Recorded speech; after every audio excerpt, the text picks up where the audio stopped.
And also L van der Merwe and L van der Merwe. Yes. Yes. No. It's a very long surname. But welcome to you, Commissioner van der Merwe. We did see you on the other side. You will lead this session. Thank you so much for bringing a delegation of traditional leaders to engage with us. Colleagues, we're also now still joined by the MEC for Social Development. Thank you for staying with us, Mark. Thank you, Pranishwa. This session will be chaired by the Health Portfolio Committee Chairperson, who joined us, and she will also introduce herself. We've also been joined by the Honourable Tsotetsi, even though he's part of the Portfolio Committee on Women, Youth and Persons with Disabilities. He's here as the Acting Chairperson of Justice. Well, maybe not Acting Chairperson, but as the representative of Justice. Thank you very much for joining us. I'm going to hand over to you, ma'am, and then you can just introduce yourself. We'll ask all the guests in the room to introduce themselves before we give it over to the seat. Thank you very much. I don't think it's a very big meeting. I can sit and address you. It's in the afternoon. We are all tired. But for an exercise, let me stand up. We had lunch. Can we organize ourselves to get in quietly? We've already started. We said we will start at 3:20. It is already 2 minutes after 3:20. You can make your way in and make yourself comfortable. Good afternoon. Thank you very much, Chairperson of the Portfolio Committee on Women. Good afternoon to you, leadership of the Traditional House, members of Parliament, MEC, the CGE team, and all of those that have assisted us to sit in this fashion. Let me greet all of you. We are on our second leg of the program, and the second last item on today's agenda. I think it's the last one, Chair. It's the last one for today before we proceed to Kabeha.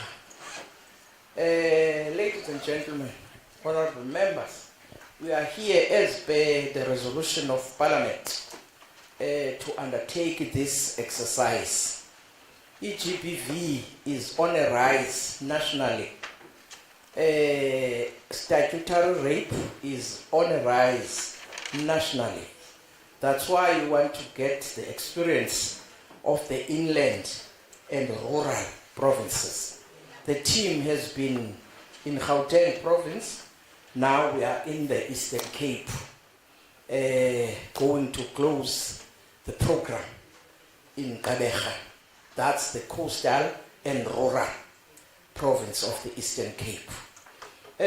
You will remember, as you were given, those that attended the first meeting, you were given the introduction that this is as per a motion that was passed by Parliament. Speaker agreed, Parliament agreed that we undertake this exercise. They also identified a leading portfolio committee, which is the portfolio committee that is on women, youth, and people living with disabilities, that is led by Honourable L. van der Merwe. I call her Lizelle, Honourable Lizelle. That's easier to me. We have other portfolio committees that are relevant to the exercise. We have the Portfolio Committee on Health. We have the Portfolio Committee on Justice. We have the Portfolio Committee on Social Development. We have the Portfolio Committee on Basic Education. We have SAPS with us, and also the Portfolio Committee on Justice. Those were identified as relevant portfolio committees but we are led by that Portfolio Committee of Women, Youth, and people living with disabilities. That's why you will see different members from different portfolio committees. We appreciate your presence, honorable members, and our guests in the House. we invite your participation.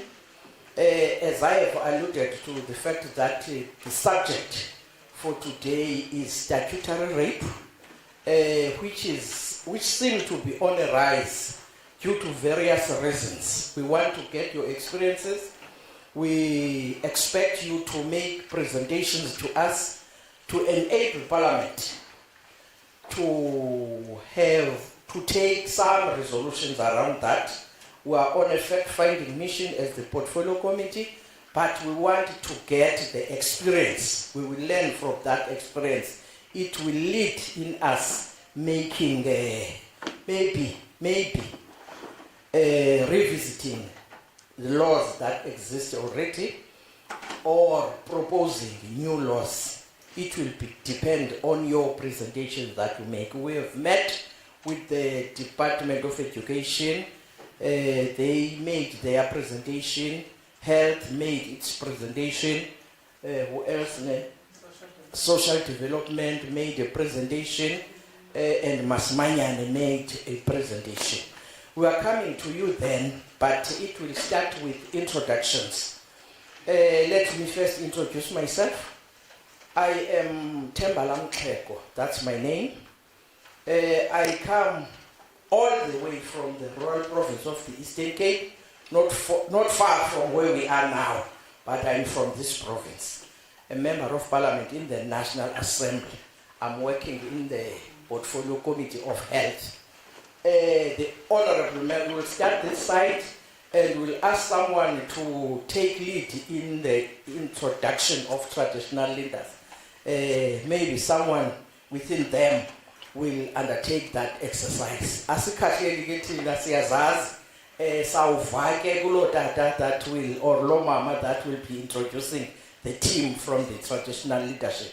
I will hand over and we'll start from this side. Thank you. Thank you very much, Chairperson. I'm thinking maybe just the two guests on this side can introduce themselves and then we go on the other way. Good afternoon, thank you, Chair. Good afternoon, honourable members and everyone else, ladies and gentlemen. Kamalam Dengukwe Fund, our MEC for Social Development. Thank you. I'm Commissioner Leanne van der Merwe. I am a National Commissioner at the CGE deployed to the Eastern Cape Province. Thank you.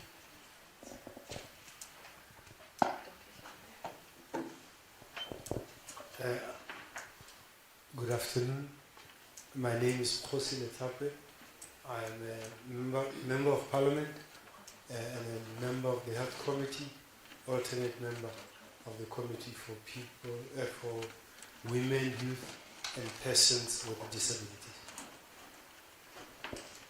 Sanibonani, igama lami nguFisani Shabangu. Ngihlala eMpumalanga. Member of Portfolio Committee of Women, Youth and People with Disabilities, and also the Portfolio Committee of our Health. Good afternoon, everyone. I am Angel Kanyile, ngiyilunga lale Portfolio Committee Women, Youth and Persons with Disabilities. I'm member of Parliament as well. Thank you so much. Good afternoon, everybody. My name is Jasmine Peterson. I'm a member of the Committee for Women, Youth and Persons with Disabilities. I'm from Gauteng, the west of Joburg. Thank you. Greetings, everybody. Kamala Monalidi Chirompongose from Gauteng, deployed by the EFF. I serve in the Portfolio Committee of Health, which is a friend of this Portfolio Committee in relation to the work underway. Thank you so much. Sanibonani, igama lami nguGugulethu ngwakamchunu. Ngiqhamuka eKZN. I'm a member of Parliament as also a member of this committee, which is Women, Youth and Persons with Disabilities. Thank you. Good afternoon. Lina Lakakitsia Mutsotezi, a member of Parliament serving in the Portfolio Committee of Women, Youth and Persons with Disability, as well as the Portfolio Committee of Justice and Constitutional Development. Ngosimulweni igama lami ngibandile ngePrime. Chief Director for Social Development, accompanying the MEC for Social Development in the Eastern Cape.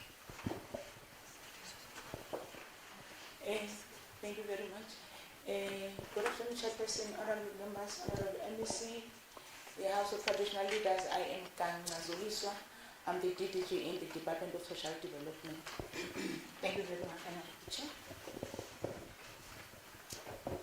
Dabulela, igama lami ngifezeka Mbiko, coming from this province all the way from Tuchwa. I'm a member of parliament and I'm also a member of this committee, that is Women, Youth and Disability. I also serve on the Committee of Water and Sanitation. Thank you. Molweni, igama lami nguRenile Polwane. I'm the Member of Parliament, member of the Portfolio Committee of Women, Youth and Disability. I'm from Limpopo.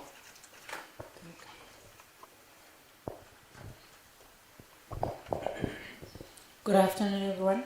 My name is Noma Africa Wakasha. I'm the legal officer within the Commission for Gender Equality in the Eastern Cape. I'm accompanying the Commission. Thank you. Good afternoon, Honorable Chairperson, honorable members and MEC. My name is Ngaba Mkhwebo. I'm the provincial coordinator for the Commission for Gender Equality. I'm accompanying the Commissioner. Thank you. Good afternoon, everyone. I'm Brigadier Putumo from Detective and Forensic Services under the FCS investigation, Pretoria. Thank you. Good afternoon, everyone. I'm Brigadier Khalile, Section Head for Biology DNA Analysis, National Office in Pretoria. Thank you.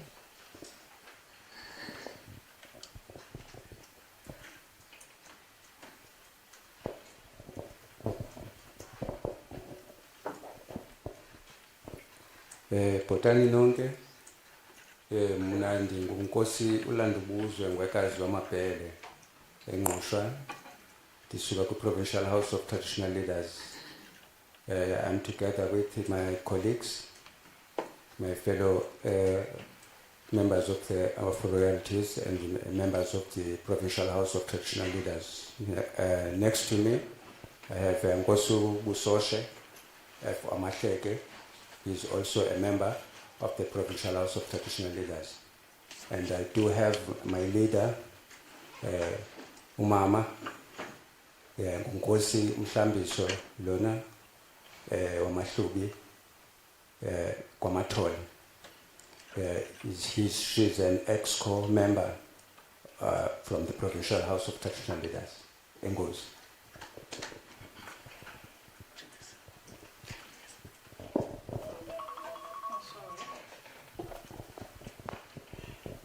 We all know each other now. It is that time that I have to welcome you to the session. We are here to engage as members of parliament and the team. We are engaging two stakeholders now. You are amongst the stakeholders that have been identified as having a role to play regarding the statutory rape. What we want to get, if it's not part of your presentation, is to get your experience around the subject, is to get your role around the subject, is to get if you have identified gaps in law around the subject of statutory rape, and also to get a sense of the responsibility of parents around the subject. And also with traditional leadership, we want to get a sense of what responsibility in your traditional arrangement and courts around the subject. There is much that we understand, but we want to get it direct from yourselves. That's the experience that we want to get from you. But you will present to us. We will then make comments, ask some questions. It may be questions, it may be clarity-seeking questions. There's a difference between the two, I was told. Then the presentation that's going to kick in first is the presentation from CGE. Then the House of Traditional Leaders will follow. In our midst is the MEC of Social Development with her team. We appreciate that, MEC. When we are in your provinces, it's good to have the leadership amongst us. We are here today. We may even invite you in Cape Town or your national department in Cape Town. There are departments that we will invite. We have following meetings after these ones. There's a program up until we give report to Parliament. That will be the end of the process when we give report to Parliament and Parliament accepts that report. That is the journey that we will be taking as this team. As you have heard that there is a lot amongst us, there's different portfolio committees. Ours is to get the experiences, your problems, your challenges, your gaps, whatever that you can tell us around this subject. We understand the province as a rural province. That's where some of these things are happening. We've got it in the social media that girls are raped, young girls. That's why we agreed on this exercise of this statutory rape inquiry. We got it in the media, we got it somewhere, we got it from individuals. We are members of Parliament. We are the ears of the community. And for us to review the laws that are there, we need to understand the challenges that are there on the ground. Let me invite you, a representative of CGE, over to you, Commissioner, to take us through your presentation. Thank you.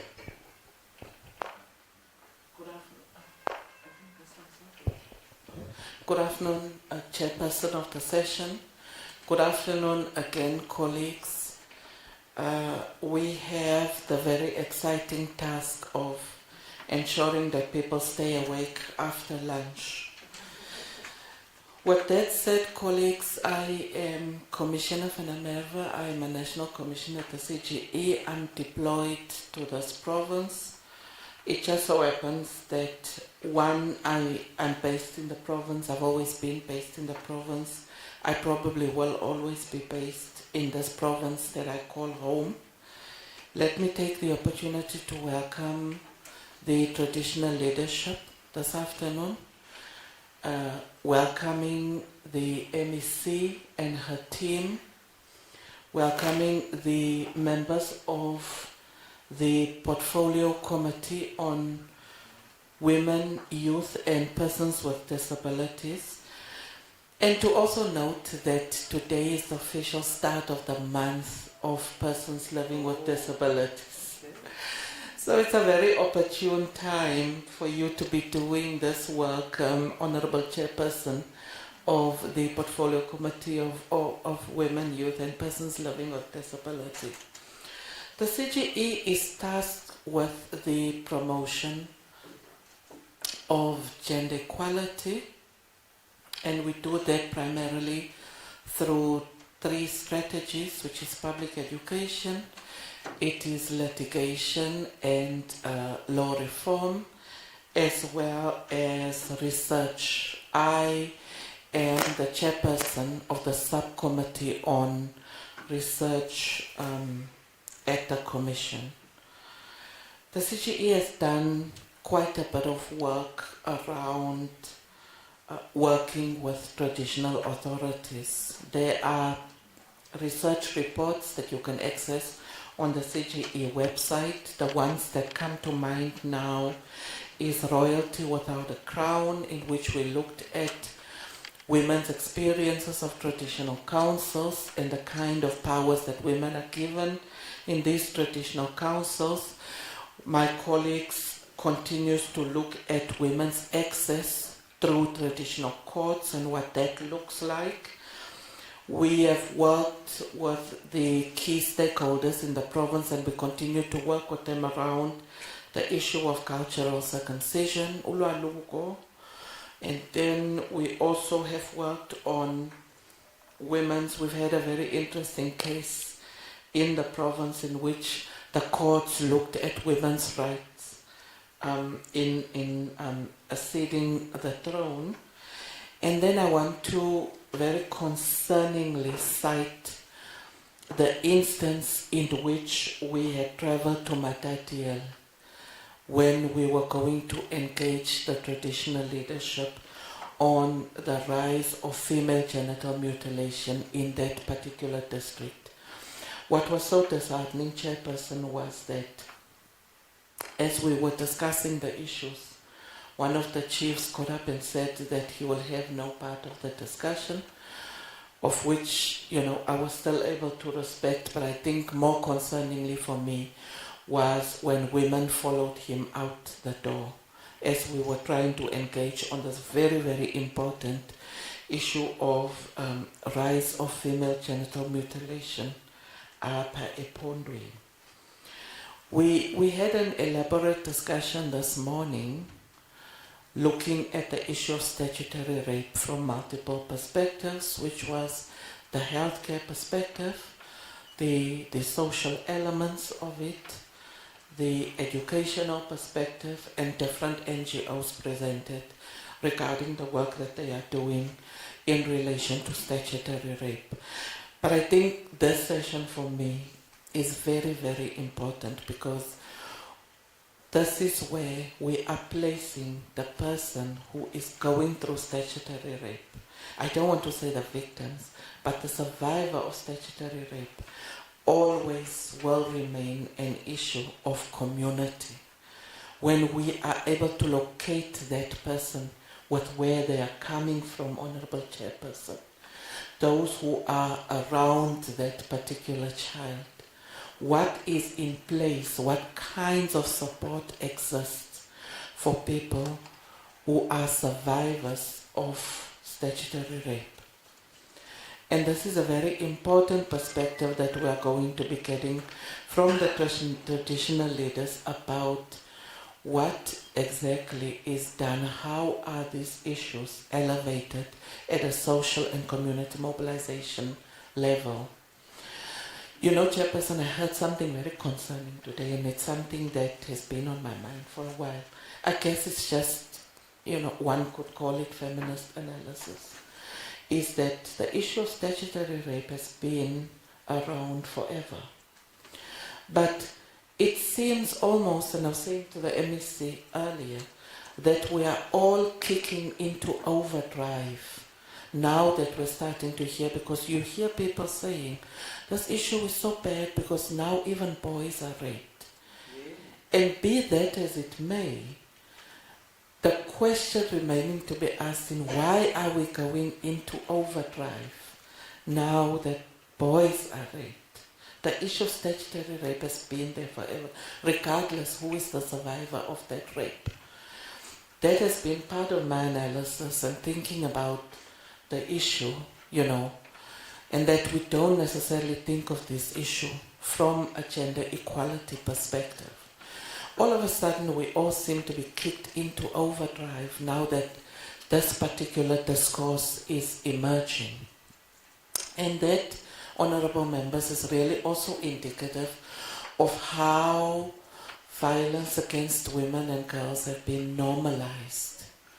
It is so normalized that now we are going into overdrive trying to address the issue of statutory rape. Yet it is not a new issue. This issue has been around forever. I also remember the feminist convention, somebody saying sometimes, sometimes it all comes down to language, right?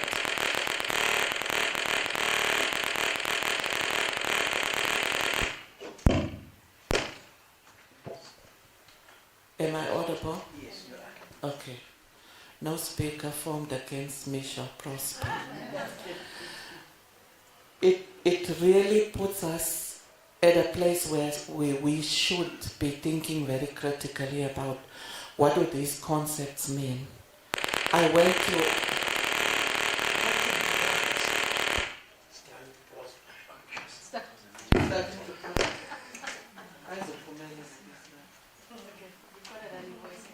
Yeah, I've got a Methodist voice. okay. So, you know, we were talking about the ways in which we explore and talk about concepts of physical violence, concepts of sexual violence, and all too often, sometimes the wording that gets used when we hear about statutory rape as it pertains to children, when somebody is saying, oh, the innocent baby. What does that mean? Does it mean that a woman is guilty of something when she is being sexually assaulted? We are all innocent in this. So I'm really cautioning, like all of us, around the use of these terms.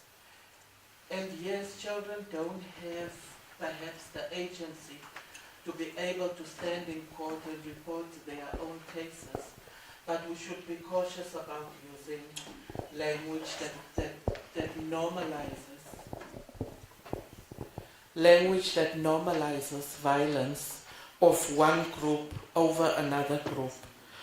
With that said, colleagues, I really welcome you to the discussions this afternoon. I know it's not easy when your tummy is full. We are, you know, deliberating on a very serious matter. So with that, Chairperson, I would like to hand back to you.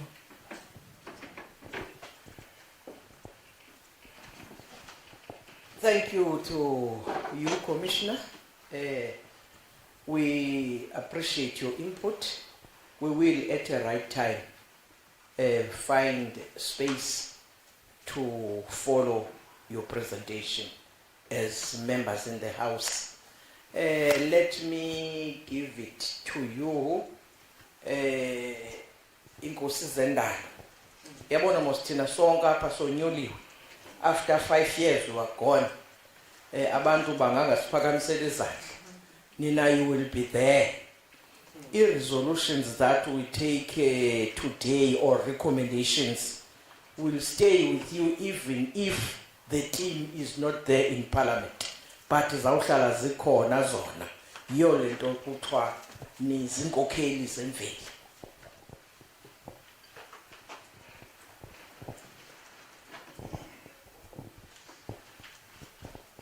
Ndicela ukuma ngenyawo zange ndafundiswa ukuthetha nabantu mhleli phansi.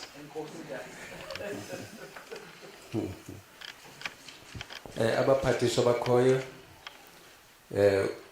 chairperson of the portfolio committee and other members, the commissioners, the leaders, oxabam abantwana begazi, naye wonke umuntu okhoyo apha, botani nonke ngalemva kwemini. Chairperson, before I get into the core of the business of this afternoon, let me give you the brief overview of our organization, the Provincial House of Traditional Leaders. Chairperson, we are 38 members there from different constituencies. That includes 10 women among these members. And among these women, we have 2 of them serving as chairpersons of committees. We also have 2 serving as members of the executive. I hope that my friend from the Gender Commission will take note of that.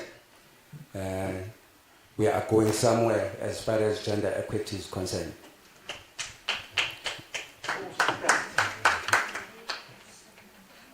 Yeah, and Chairperson, when we talk about rape, to us, rape is evil. It doesn't matter what category it is under. And we don't usually categorize it. We only fight rape It doesn't matter how, whether it's statutory, whether it's state rape, whatever kind of rape, it is evil to us. So we fight it as a whole, not necessarily taking one category and other category. But for the benefit of this afternoon, we will try and concentrate on or focus on statutory rape. Chair, we have key issues of concern as the Provincial House of Traditional Leaders when we talk about statutory rape. Amongst them, we have poverty and economic dependence. We'll find out girls in rural areas may be more vulnerable to exploitation due to economic dependence on perpetrators. That's why some of the cases go unreported. Also, there's a lack of education and awareness. Some of the people or the community members in traditional communities, they don't know much about the statutory rape. They know rape itself. It doesn't matter what kind or category of it is. So we have that lack of education and awareness. As well as also one other concern that we have is inadequate reporting mechanisms. That's limited access to reporting mechanisms, the lack of police stations in rural areas, especially in deep rural areas. People in rural communities travel long distances to access police services. There is also the fear of stigma amongst the victims themselves. And the lack of trust in authorities also hinder the reporting. Because you'll find out not all cases are handled seriously sometimes. Sometimes a victim may go to the police station during the night, and then they will be told that come in the morning, come back in the morning, so that we can show that you are sure of what you are doing. So not all matters, these matters are taken seriously. As bad as it is, as bad as it is, we do have our own best practices as traditional leaders to try and mitigate this problem. One of them that we are doing as the Provincial House, we have introduced in Inkeyo, a cultural practice aimed at encouraging young girls and boys to preserve their virginity and educating them about rape and other forms of sexual harassment. However, this initiative lacks government support, notably from the Department of Social Development, with some critics viewing it as a form of child abuse, whereas it is more of our cultural way of trying to mitigate this problem. But others, they misinterpreted this practice as if these young girls and young boys would take part on Inkeyo as if someone has forced them to do so. Whereas they are proud, they proudly take part on these practices. Besides Inkeyo, we have community-based initiatives. We have at grassroots, we have organizations and community leaders are working to raise awareness and support victims. We do have programs, especially on the grassroots level, that is on the traditional council level. We do have programs from most of the traditional councils. We do also have education and awareness programs, initiatives educating girls and boys about sexual rights as well as laws that are surrounding those rights. Then we do have chairperson problems pertaining to reporting. Victims often fear social stigma, as I've already said. I'm not sure what's going on. Maybe it's a sabotage of some sort. Our apologies. We'll solve it soon. Can you switch it off on the side?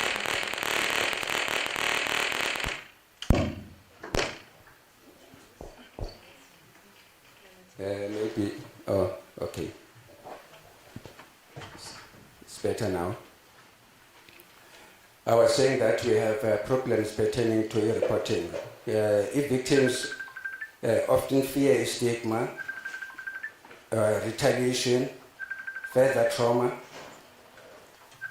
we also have limited access to reporting mechanisms, particularly in remote areas. Victims may distrust authorities, fearing they won't be believed or supported. So those are problems pertaining to e-reporting.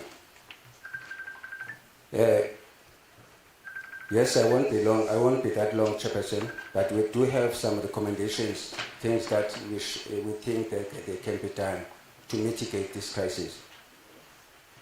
One of them is the support of the program, our cultural program, which is in Rio. It needs support. Yes, we do enjoy support from few municipalities. Very few of them are supporting us. But we do lack support, especially from government departments. One other recommendation that we have here to provide training for traditional leaders on the ways of handling this matter. We also need e-police stations in rural communities, especially in those remote areas, even if there are mobile police stations. We also need officials to attend imbizos with traditional leaders and communities and see what they can do with this problem.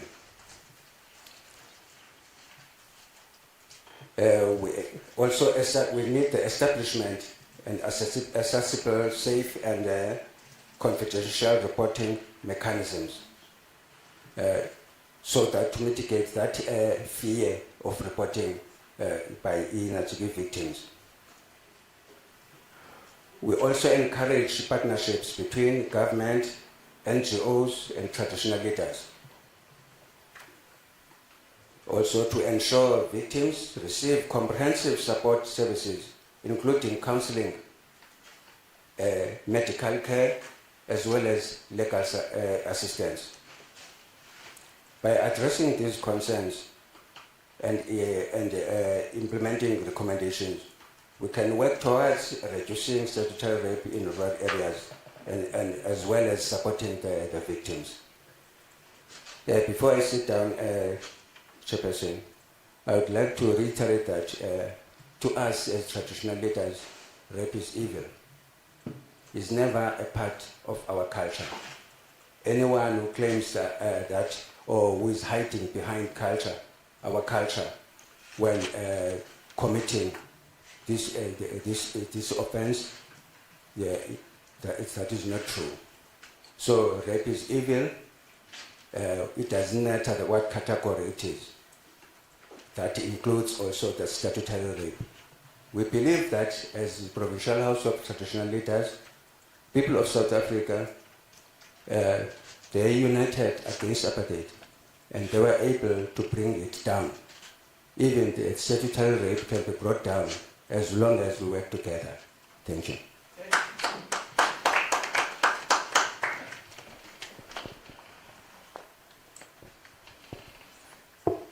I will then, honorable members, afford you time to make follow-ups, comment on the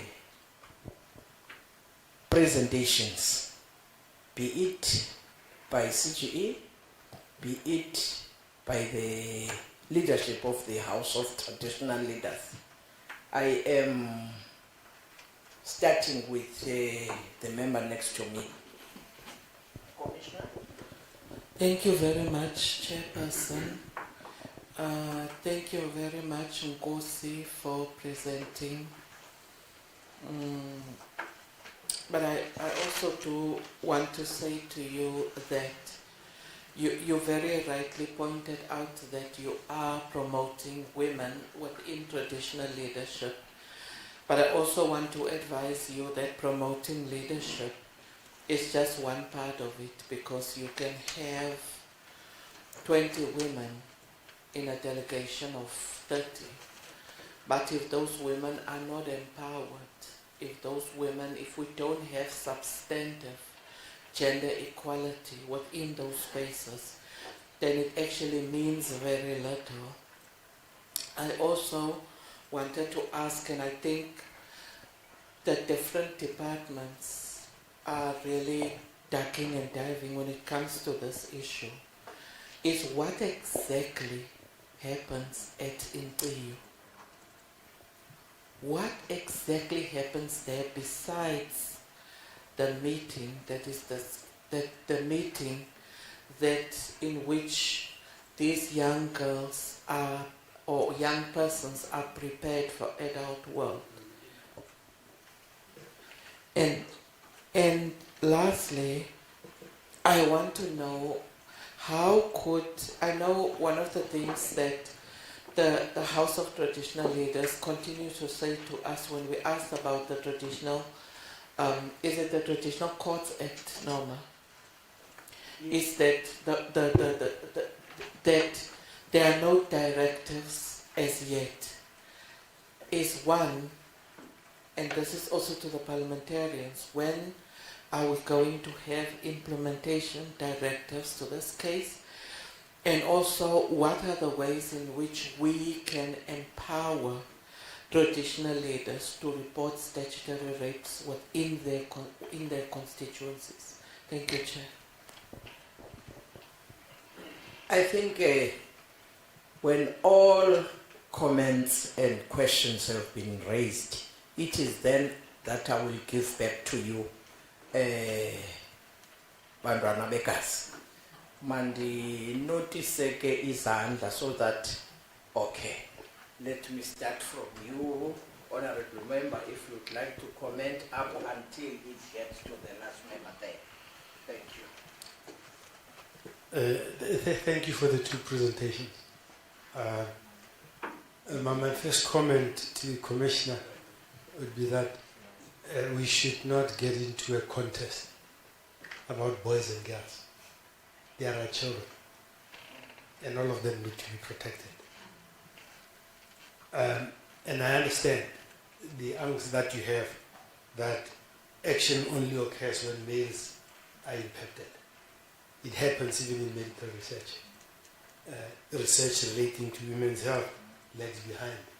So we understand that fact, and that's why the concept of gender equality becomes important. And to our traditional leaders, thank you.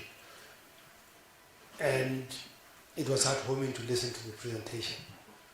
But I guess the challenge becomes what is not said, or the wrong impressions that might be there about traditional leadership in terms of protecting certain acts. And maybe it would be an opportunity to educate us and teach us the impact that it has in terms of gender inequality.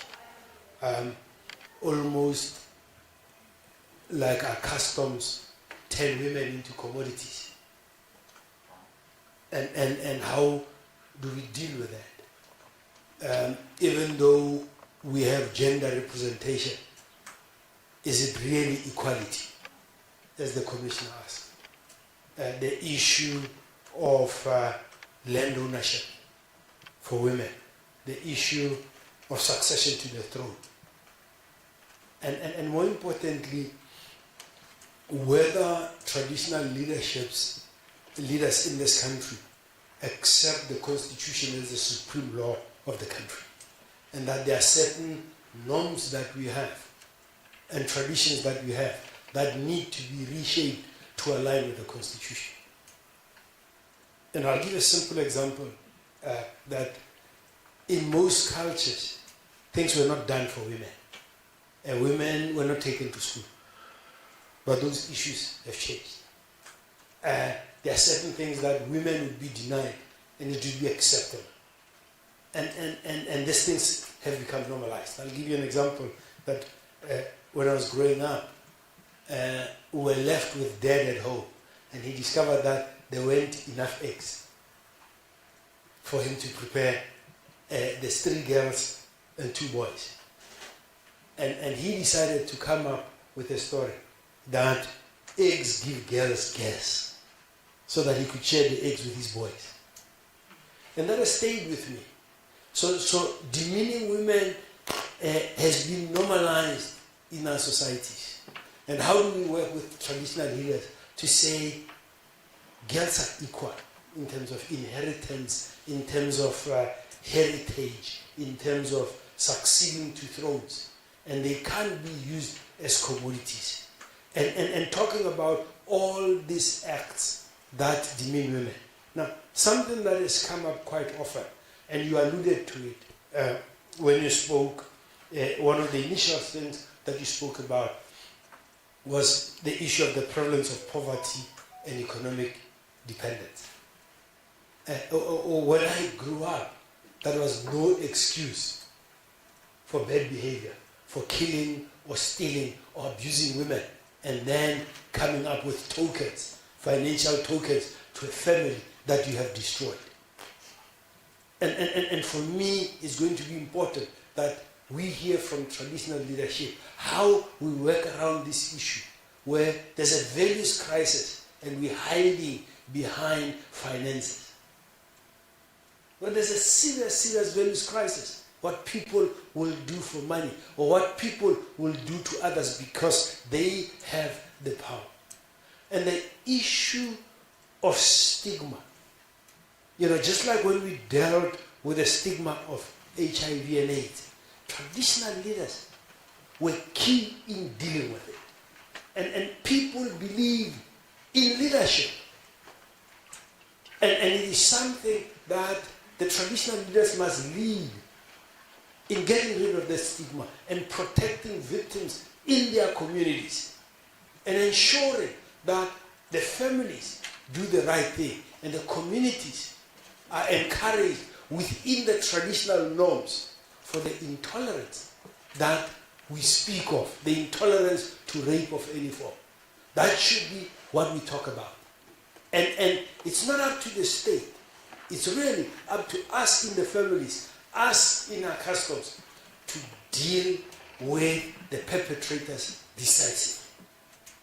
Because otherwise, you get this double speak where, from what you say, we shouldn't be having the problems that we're having. So there might be people that are abusing traditions for their own means. Then it requires that our traditional leaders stand on the highest mountains and shout out condemnation for these acts. That these are not done in our norms. But also we need traditional leaders to commit to gender equality. Thank you. Thank you, Chair. Mbonge emakhosini ethu for a presentation that was very insightful.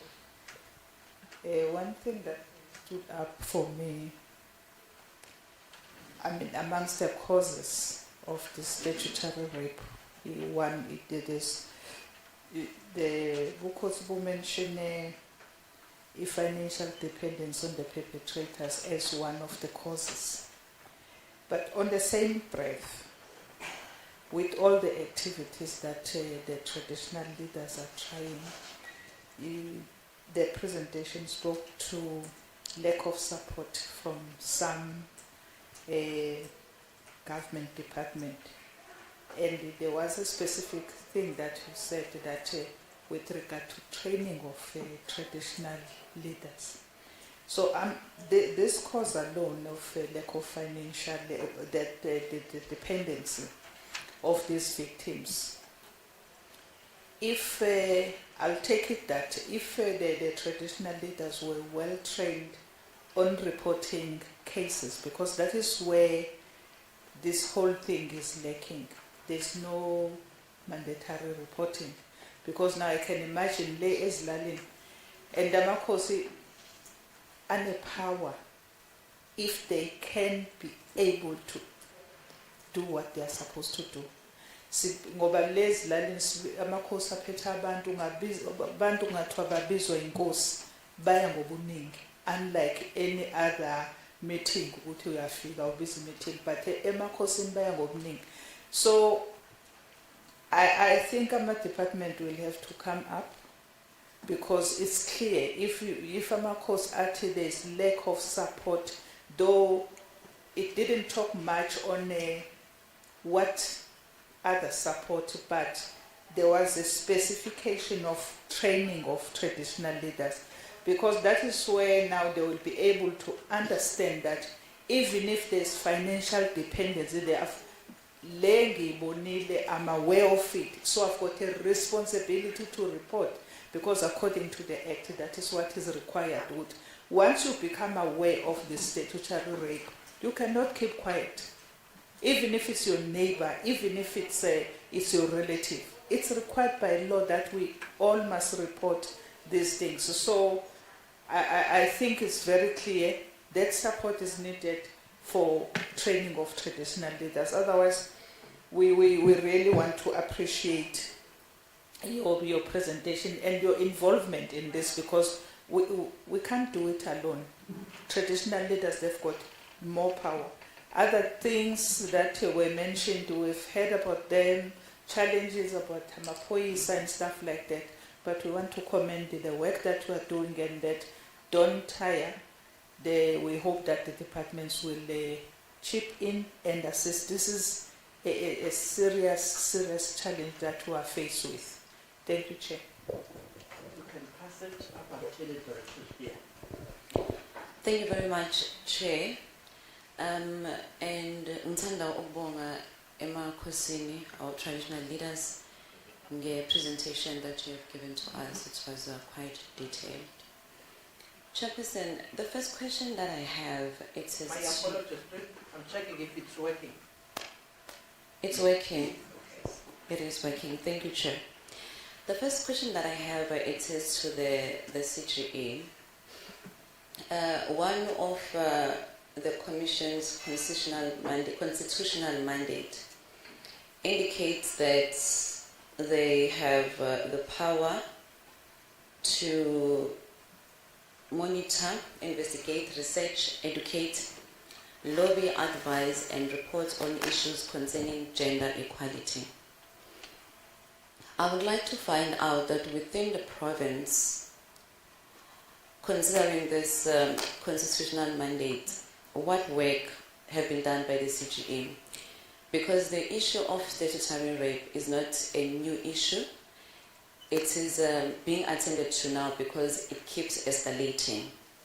We have a CGE here, we have stakeholders, various stakeholders, as well as the traditional leaders. I had the Commission asking the chief what is in New York and all of that. One would have been under the impression that the Commission being the Commissioner being someone that is within the province, she will have information around these issues because they are working hand in hand with all the stakeholders.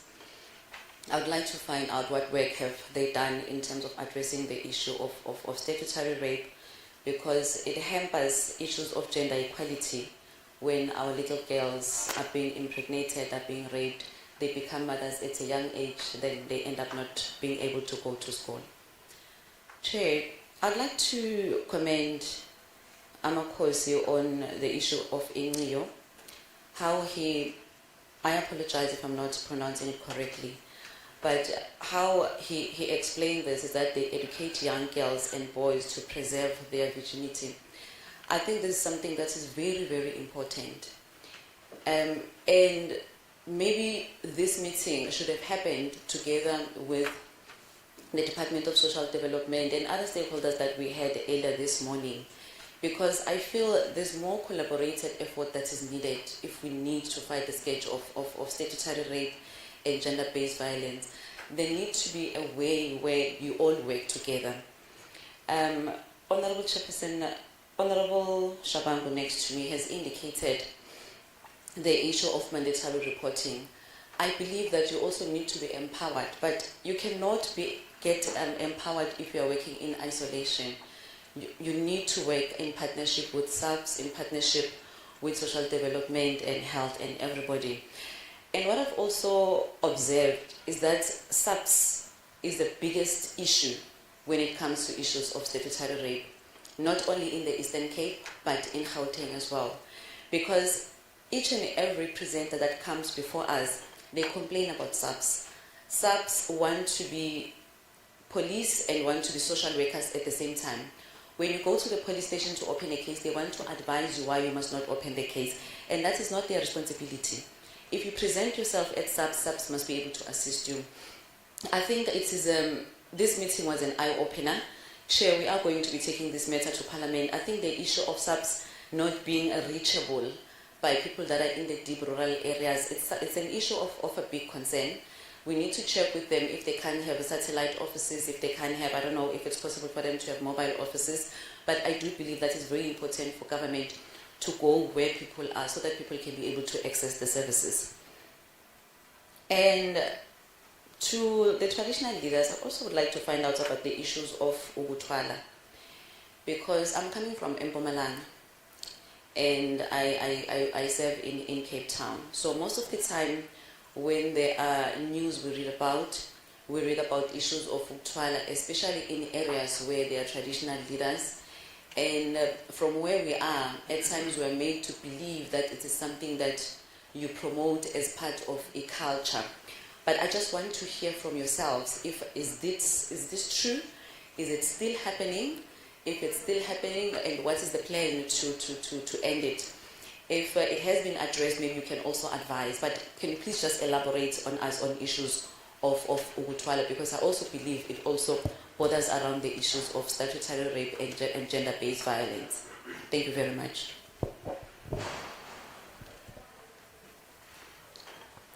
Thank you, Chairperson, for the opportunity. I think my first question is going to go to the CGE. You know, Chairperson, I think I've said this even before on the engagement on Saturday. The CGE has quite progressive reports and progressive recommendations.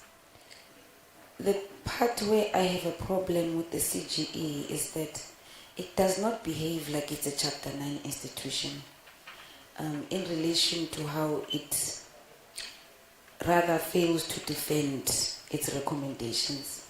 And I think you'll agree, like if you look at the Public Protector, you look at the Auditor General, you look at the South African Human Rights Commission, and these Chapter 9 institutions, if they're being held back, if their work is not being taken seriously, they take these entities and these departments to court.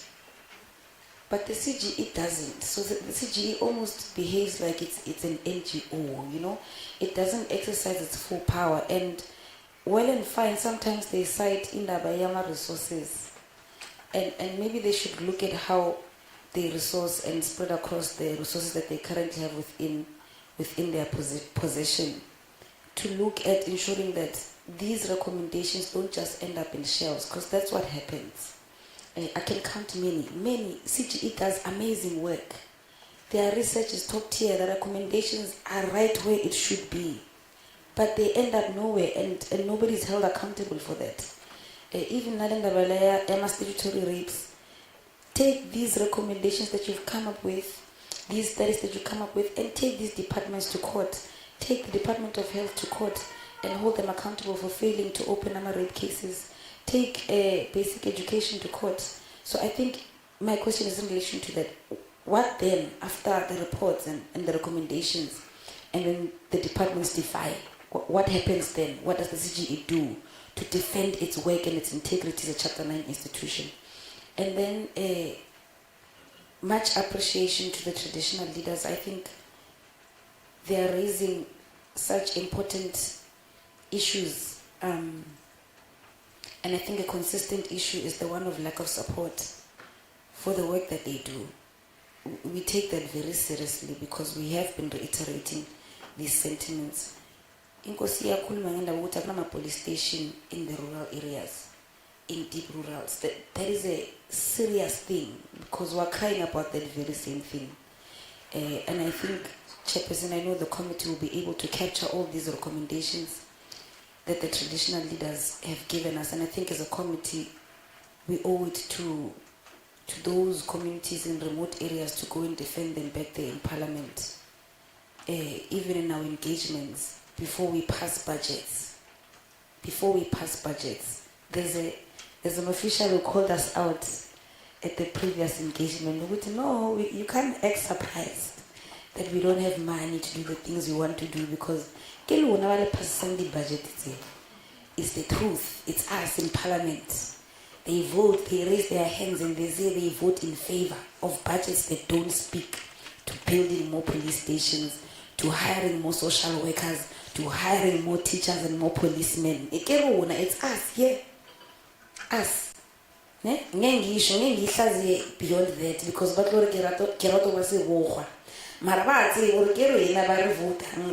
budget things are making sense and they don't answer the problems that we have in our communities.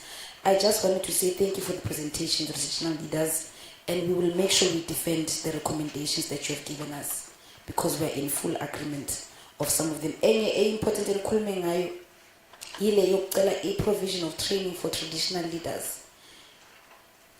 Honestly, I think even the provincial governments must take this up on an urgent basis because then they are opening themselves up to collaboration, with the government as well on receiving the adequate training that they will be able to do the things that we are asking them to do as traditional leaders to protect victims and to empower victims.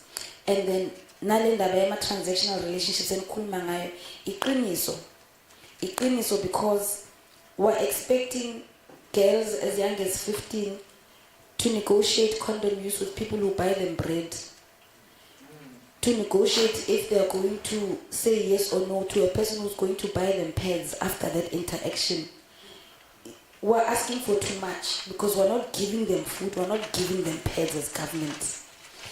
So it's an important thing that we must also address. How do we deal with this issue of poverty? I care about more Eastern Cape because what do we say as government? How that this translates exactly into transactional relationships that we're seeing, and we're calling them with a very nice name. They're not transactional relationships. It's just exploitation and the rapes of young girls, and it must be addressed.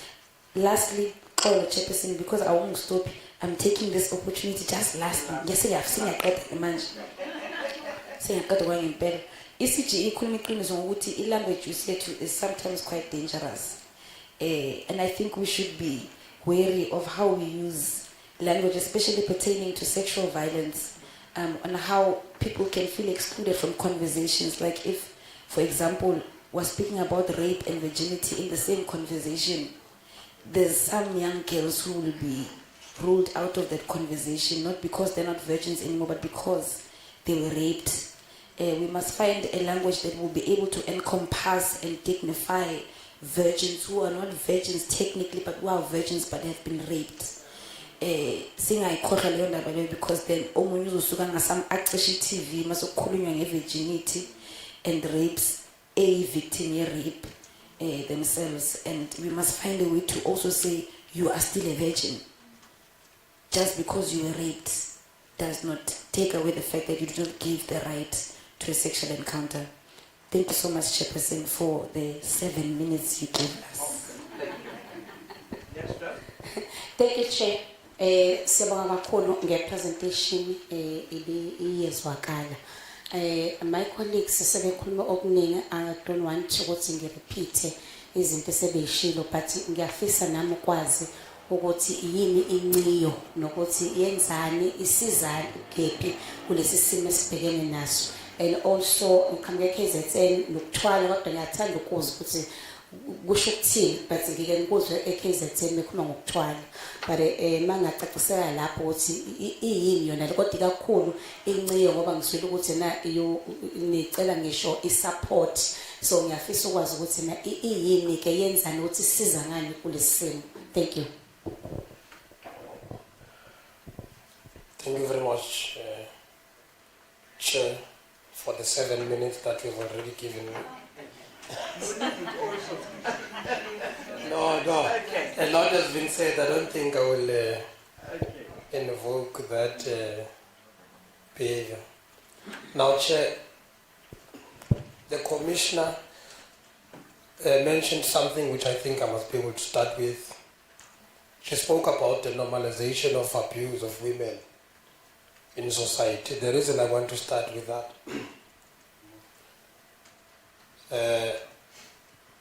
is because I think that something must be done.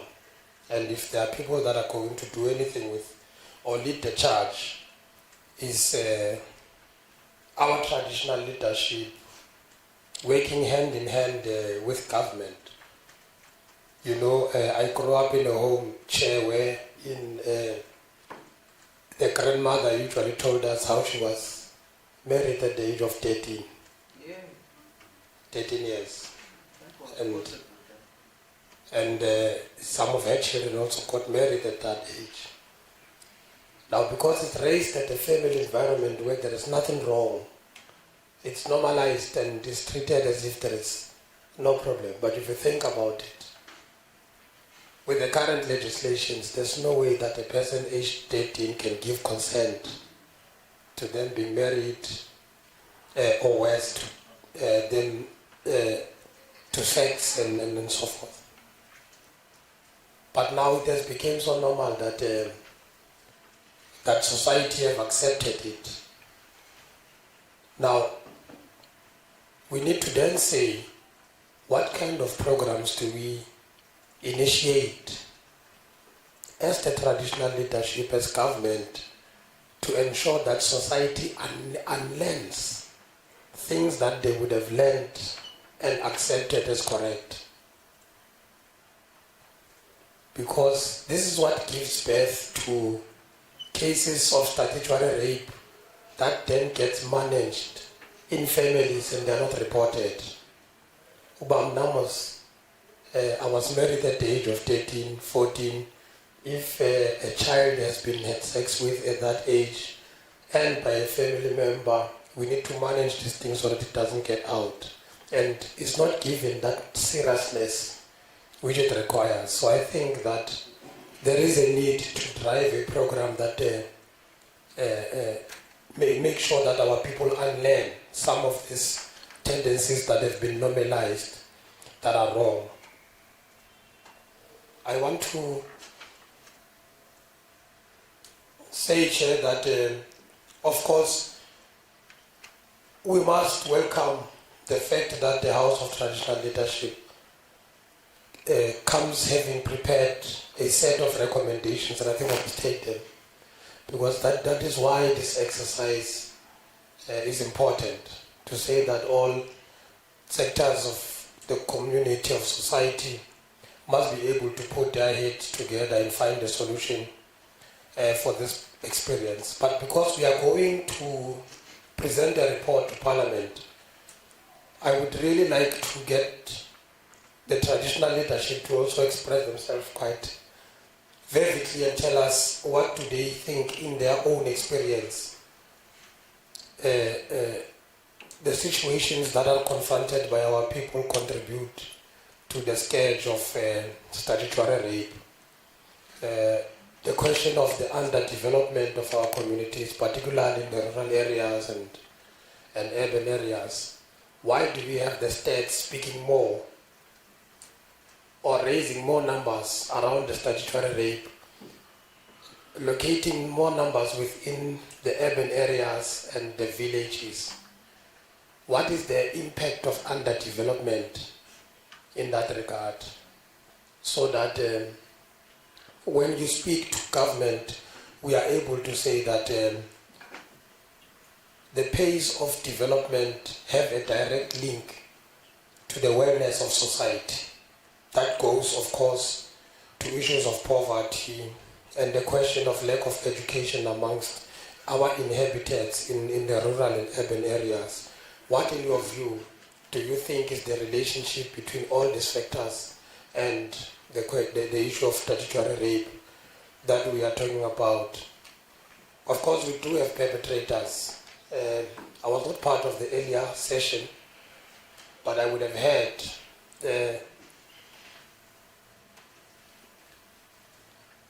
a person of justice explaining how is it that the perpetrators get to be given bail, of course, as empowered by our legislation. I would really like to say, to hear your traditional leaders also give us a sense of what do you think is a punishment equivalent to the offense of having raped a child. From the fact that from the first instance when a person is apprehended, let's make a contribution in that so that when we get to a point of aligning our laws, we are also mindful of the contribution of the traditional leadership so that it can be taken to cognizance. Okay, you are now thinking. No. No, I just have one last issue, Chair. Don't worry, I'm not intending to abuse the platform too much. This last issue, I have spoken about the first issue wherein I raised how these problems find expression in our families.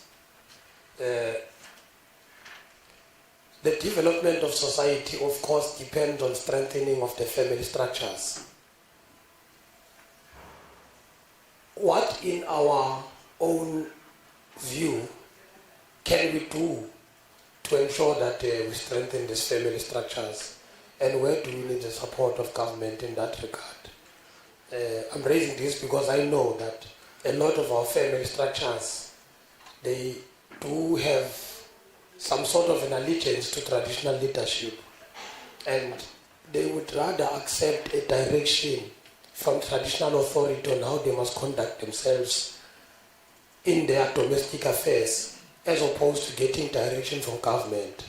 So what is it that we think that we can do to support the traditional leadership in influencing the behavioral patterns in families so that we can navigate closer towards stopping these tendencies from finding expression? Thank you, Chair. Thank you. Anyone with an appetite this side? Can you have the mic? Can you have this one? Let them finish first. Okay.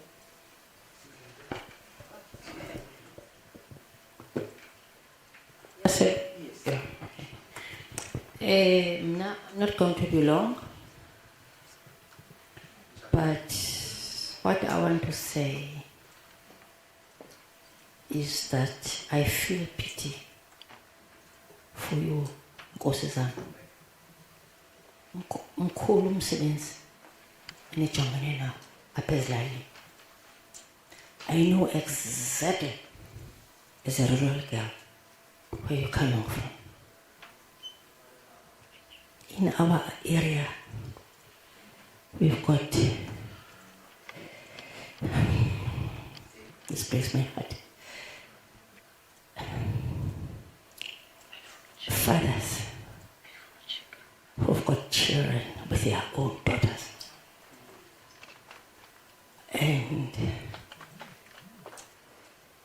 I understand when the elders wanted to find out why did you do this to your daughter? And the man would answer as if, this is my garden, this is my meals, or this is my meals. I'm supposed to be the one who knows whether it is ready or not. That's nonsense what you're asking me. This is my property. You can't ask me that. That is why I am saying I know exactly what you're going through. My own mom was 12 and she was 14 years of age. She was only 14. She was not even menstruating at the time.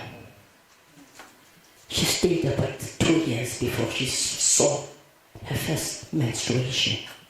But he was already married to a man that he never saw or met before. But because of those times, that was acceptable. So, our traditional leaders have got a big, huge task on their shoulders. That I know as Lalin in the rural areas, they always hold the meetings on Mondays, every Mondays, unless it's pouring. But every Monday, it's like a Sunday, everybody knows that. On Sunday, one has to go to church. In our areas, people, they know that on Mondays you have to go to Konkur or the sub-headman to discuss the issues of the area. I think you must continue to preach that all these meetings, they must not go out without this subject of statutory not being mentioned or read. Because abantu abayaz, you know what? The very same elderly chiefs or fathers that stay or sit in those meetings, they are affected like me. And they don't see anything wrong. Because most of them have never been to school. They don't say any, for them, it's good that your child marries at 13 or 14 because the come is still soft. It's not whole. Has not been with, is sleeping with. You understand what I mean? This is very painful. Times have changed because we are here to tell the world that sleeping with the minor. And what is happening now, we know. I liked the Masimanyane lady, what she said there in our first meeting. When she said, now what is happening? It's no longer teenage pregnancy. Because most of these young children that get pregnant, they are 9, they are 10, they are not teenagers. So we've got a big role as women, and I think it's time that our traditional leaders, you promote inclusion of women and youth in the promotion of this statutory rape, so that in those meetings there is a desk in each and every village. In every village, you must go to your Eastbourne sub-headman. As chiefs, I know that you below you there are Eastbourne sub-headman. You must start preaching that meeting ingapheli without this item of statutory rape ingavelwanga khona, so that the people who attend these meetings, they must, when they are from the meeting on their way home to their own home, after the meeting, people, they always like to be in groups, trying to, talk about what was discussed before. This must be one of the topics that they must start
late. Had to attend to a quick emergency. I do sincerely apologize for that. I think most of the comments have greatly covered me, but I think one of the things that we're not speaking about with our traditional leaders is about the protection of the most vulnerable in society. Apart from just looking at our children who are affected by statutory rape, are we looking at the children with special needs and how our traditional leaders are playing an effective role in protecting them? We know that in most communities, children with special needs are weaponized, they are used as a tool of exchange, and it has been normalized for them to be utilized in sexual activities, but also for what they would call supposedly traditional practices or whatever it may be. How are we going to rectify this? And what are our traditional leaders saying in terms of protecting the rights of those children with disabilities in their communities, those teenagers, those learners with special needs? How do you have a child with special needs who you know has a cognitive disability falling pregnant because they have no ability of giving consent? And even the level of statutory rape, expanding it from just the age. A child or a person with cognitive challenges who has the mentality and brain functionality of a 4-year-old, but the body of a 30-year-old is still unable to give consent. But we allow for them to be victimized. Also, Chairperson, another thing, and I think our traditional leaders have a lot, as my colleagues have said, and we do appreciate the work that they're doing. I think there needs to be intervention programs that take place on a regular basis through the Department of Social Development, and I think CGE is already doing this as well, to capacitate our traditional leaders and our custodians and also community leaders, counselors, to come together to really understand the processes of reporting any form of abuse, rape, and identifying what statutory rape is, so that they are able to then have a blueprint to educate their communities after they've been trained as well.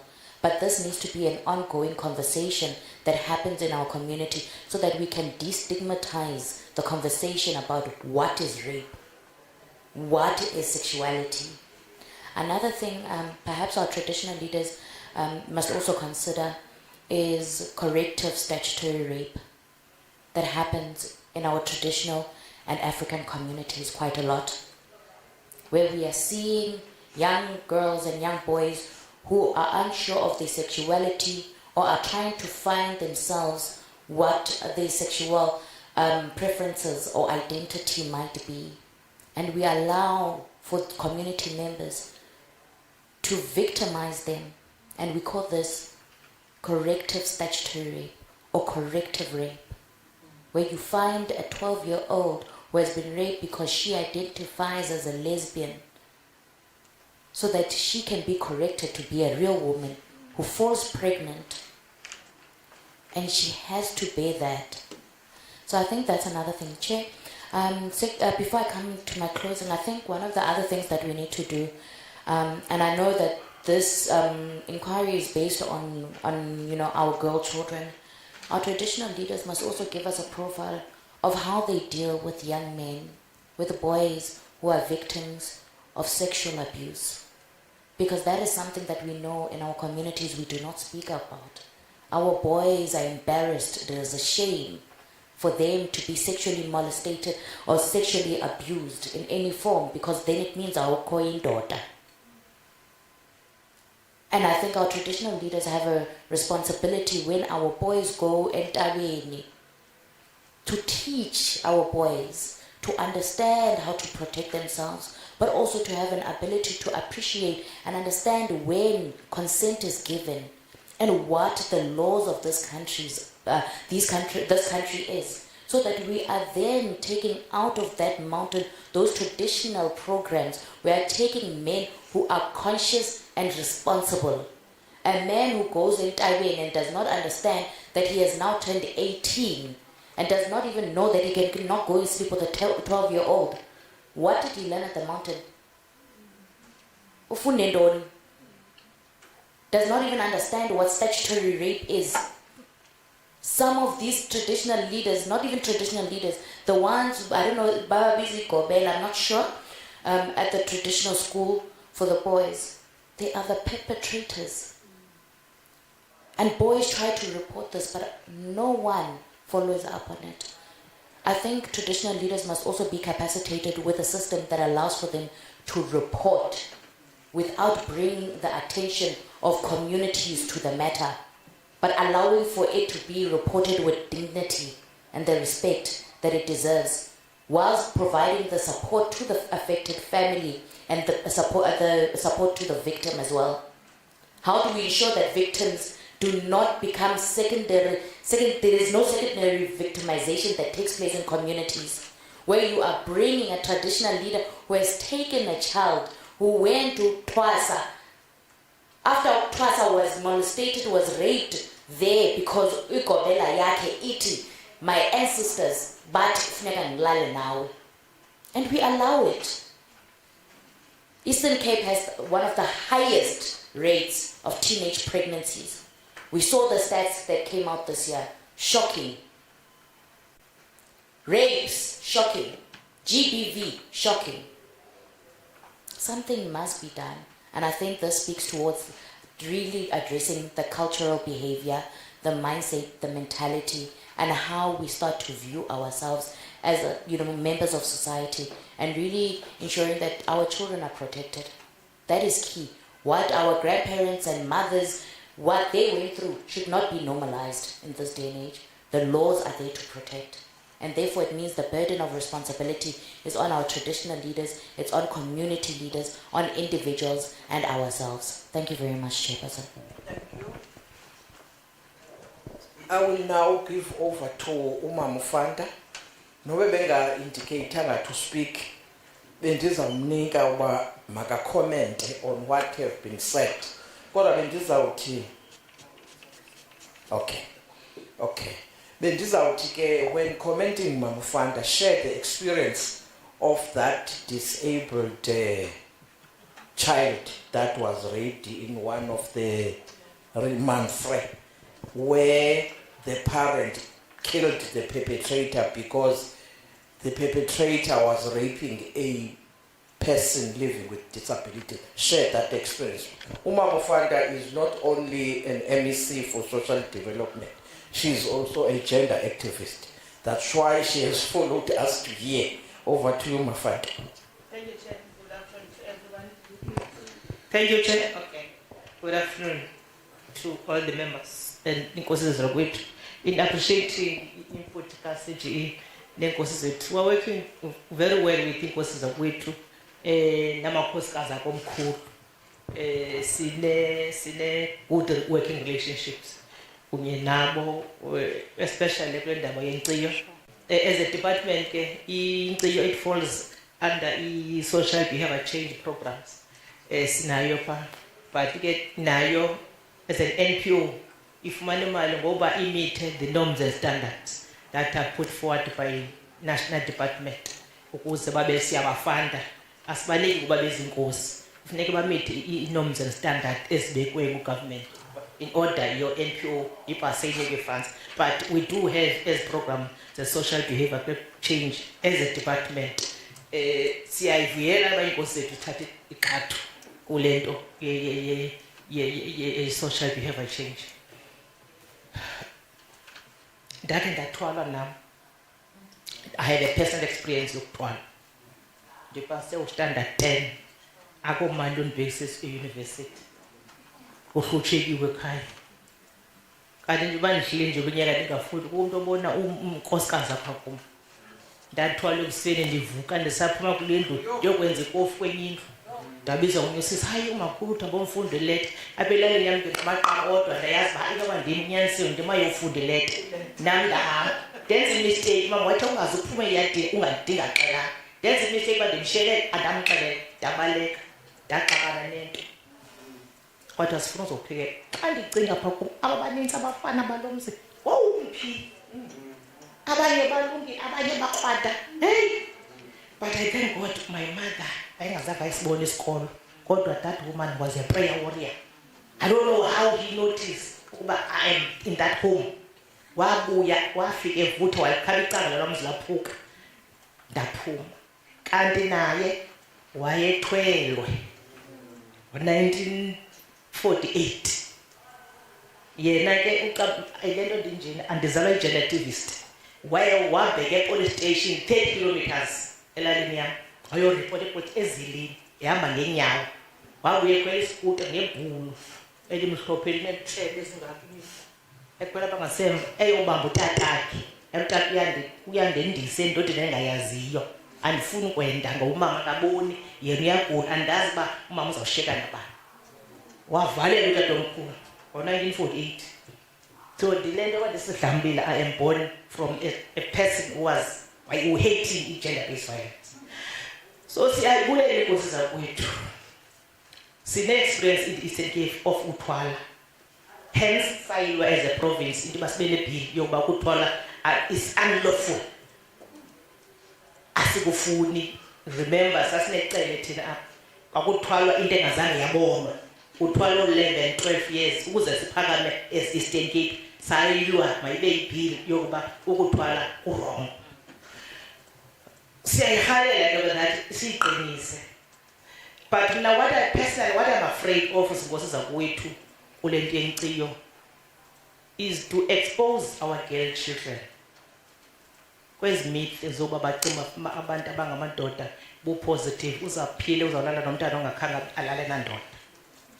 We have that experience if you still remember eMthatha umntana intombazane obekwinkciyo was brutally we cried tears.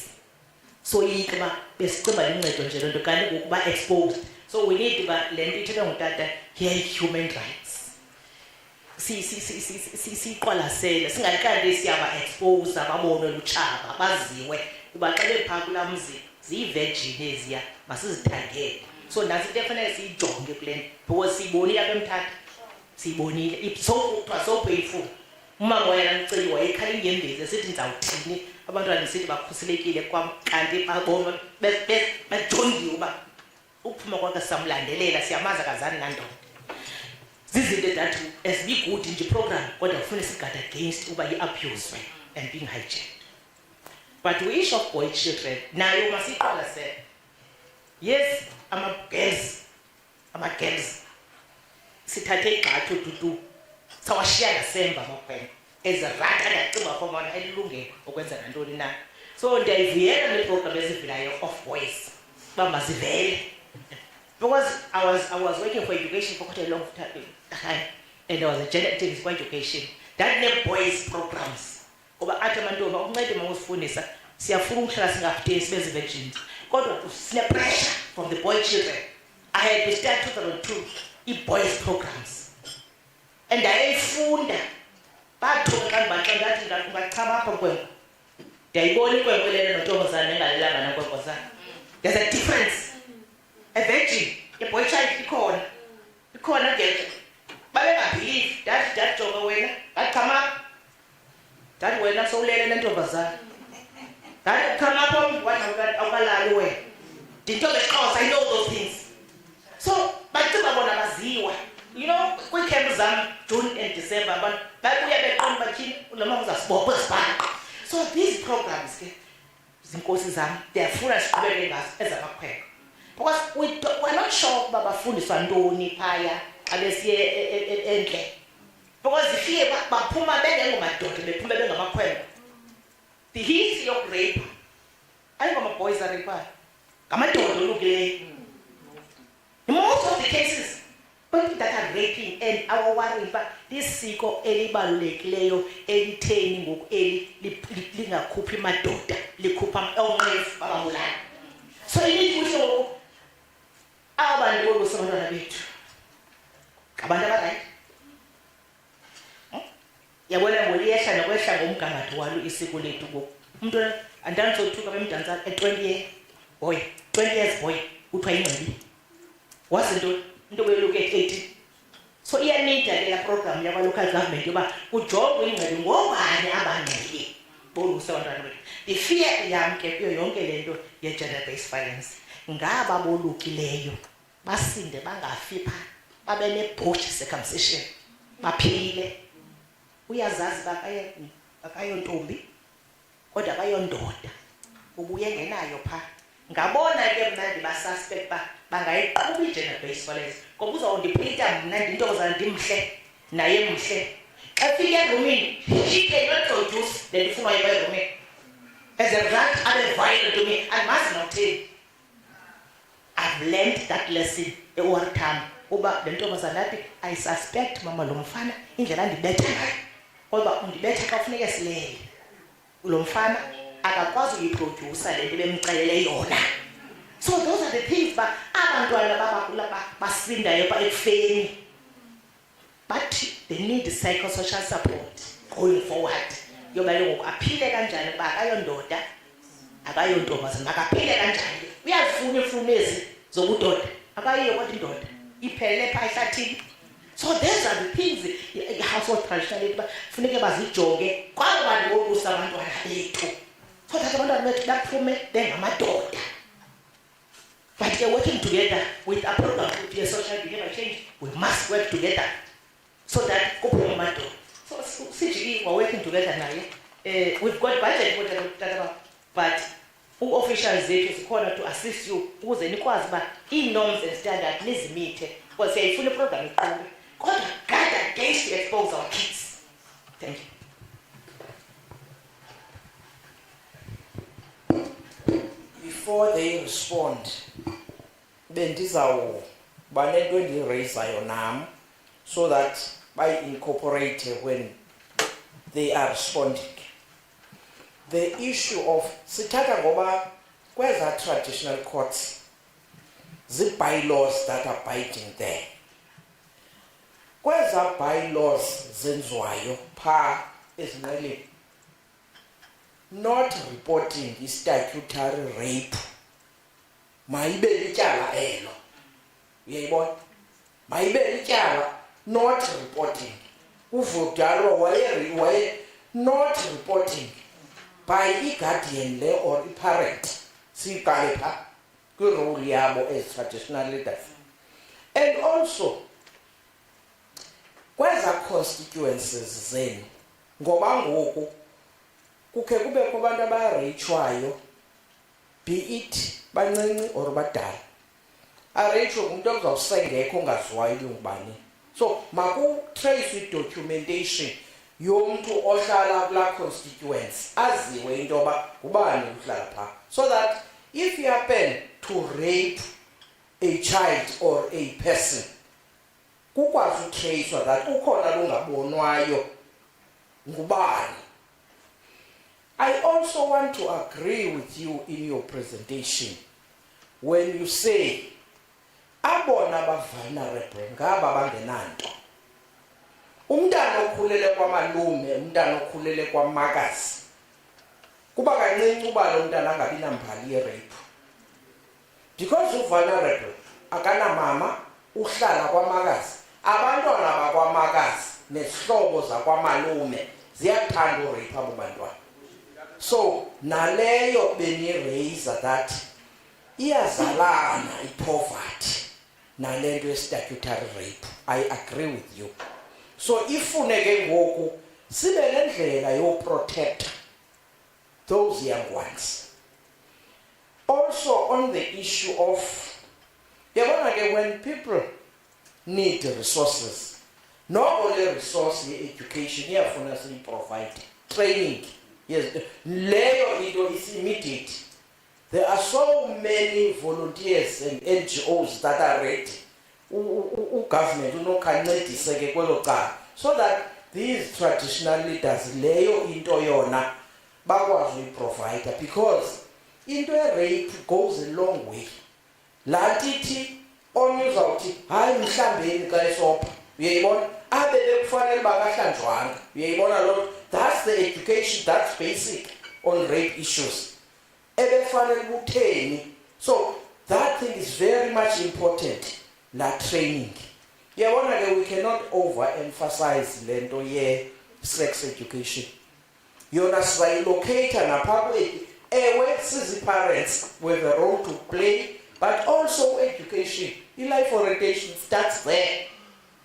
ufundisa umntana ngaye ne-developments apha kuye zomzimba ubone uba azibone uba uyatshintsha u-10-10 iimfuno zakhe zi-10-10 so ayazi into yoba bekufanele uba ndithe hayi bekufanele uba ndenze le uyabona ke chairperson of women youth and people with disabilities I've got an interest kumthetho owawukho wavela phaa epalamente thathwa kakubi kakhulu ngabantu that a 12-year-old can undertake i-abortion without the consent of the parent. Yabona ke laa ndawo isandihlupha nangondlela uba i-definition of a child yayibona and of an adult, that adult is someone who's 18 years and older. But when it comes to abortion, we allowed into yoba umntana othi 12 years can do the abortion without the consent of a parent. Loo nto ke noko yona isandenza ndifune into ethi sawuthesta phi laa mthetho uba wayimitha the constitutional requirement of laa mthetho sawupasisa then I had a concern but the majority ke in parliament sisebenza ngolo hlobo said yes to laa mthetho. Ngoku sixakwe zizinto ezithi ngubani umntana ngubani umuntu omdala. So loo nto iyodwa iyafuna ke siyilandelele. Ndizawunika u-CGE ndinike ootata abakhosi namakhosikazi akomkhulu uphendula. Over to you, CGE. Thank you so much, Madam Chair. I would like to respond to what is the CGE doing. Kamadiveno MEC was saying we are working together with CGE because I interact with the MEC on various platforms. But I've given a summary in terms of which we do regarding the traditional leadership and where our work interfaces as two different entities. But I want to respond specifically to the question put that you are in this province, you are a commissioner, you don't know what Ntiyo is. Let me, please indulge me for 1 second. I'm a trained epidemiologist in my other life.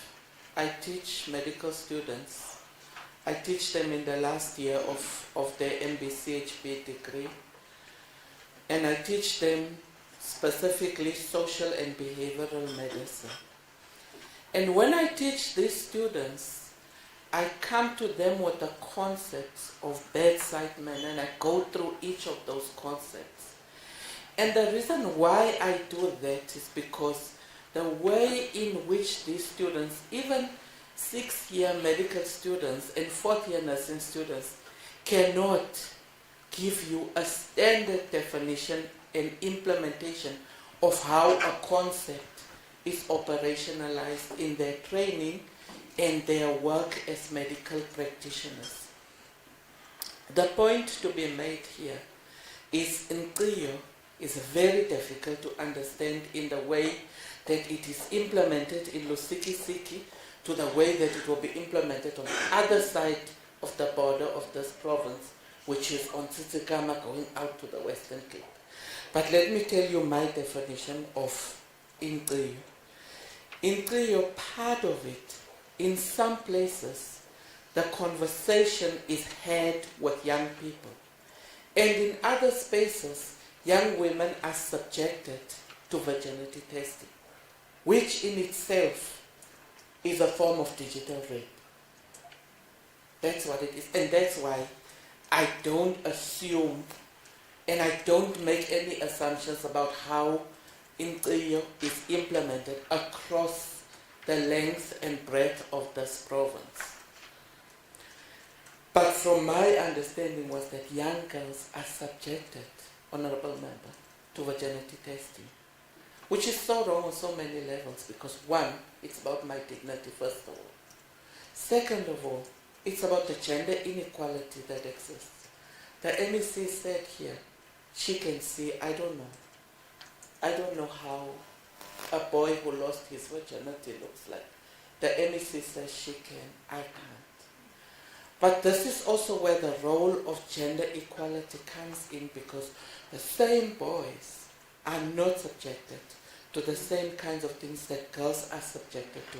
And that is the point that I wanted to make. The other issue in relation to why does the CGE not implement its recommendations? I would like to put the ball back in your court to ask what advocacy is being done for increased resources for the CGE. Let me contextualize. The CGE gets an annual budget that is the equivalent of just the raise that the public protector gets from one financial year to the other. To further contextualize this is that gender behavior, social behavior, behavioral change is incredibly qualitative work. It is not something that changes overnight. Yet, remarkably, for the huge mandate that we have, we really get what we are given with those limited resources. I'll make an example. The IEC has an office in each municipality. The CGE has 4 people on the ground for this entire province. So when you put the one next to the other, you can kind of see why it's so difficult to implement what we are implementing. I'll stop there. Thank you, Chairperson. Thank you, Masunike Nina Bo Tata no Mama, for your responses. If ukwapo ninga ifanga kakuhle khona na isabe ngose.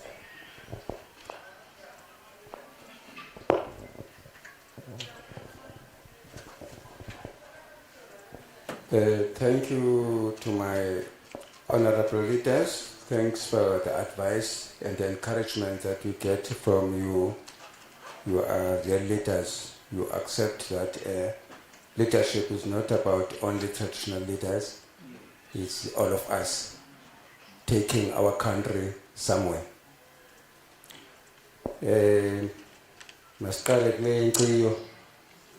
Exactly. Chairperson, Inquiry is voluntary. No one is subjected to testing. No one is forced to take part on it. We also need, if the child is young enough, we also need the parental consent. But the consent is indoyamva. We start with umdana lona. They are proud of it, abantwana. And it has got the benefits on its own. Abantwana, for instance, mitigating factor in a way, early child pregnancy, teenage pregnancy. It's their pride. They don't keep or preserve virginity for anyone but for themselves until the right time. That's what even the churches are encouraging. They say no sex before marriage. You can't say those children there are forced to abstain. It's what they like and proud of. Kumele khasincedisane kulendo rather than taking it as a gender issue. We really need it. It's part of our culture. At the same time, it has got its own benefits that are addressing the very same problems that we have. So it's not about girls, both boys and girls. For instance, in isiZulu, sithetha ngomhlanga. Yeah, it's almost similar. But in the province, the way we practice it is almost the same. We have a provincial house that is leading. umcimbi wenkciyo. We have it event each and every year. It's an annual event that we have, and it is rotating throughout the province. And then talking about traditional courts. Yeah, traditional courts, we had many problems as far as traditional courts whilst it was still a bill. There were many people who were interested on the traditional court, whereas they don't stay in traditional communities. It was very interesting because many people who commented, some of them negatively, they never lived in traditional communities or traditional villages. They don't know it at all. But go there to those traditional communities and meet women there. Ask them about this traditional court. They will tell you that they are all equal. People are all equal with traditional court. We don't say women, their participation is limited. It's equal to all of us. That's why the traditional council composition of the traditional council also consists of women, not just men.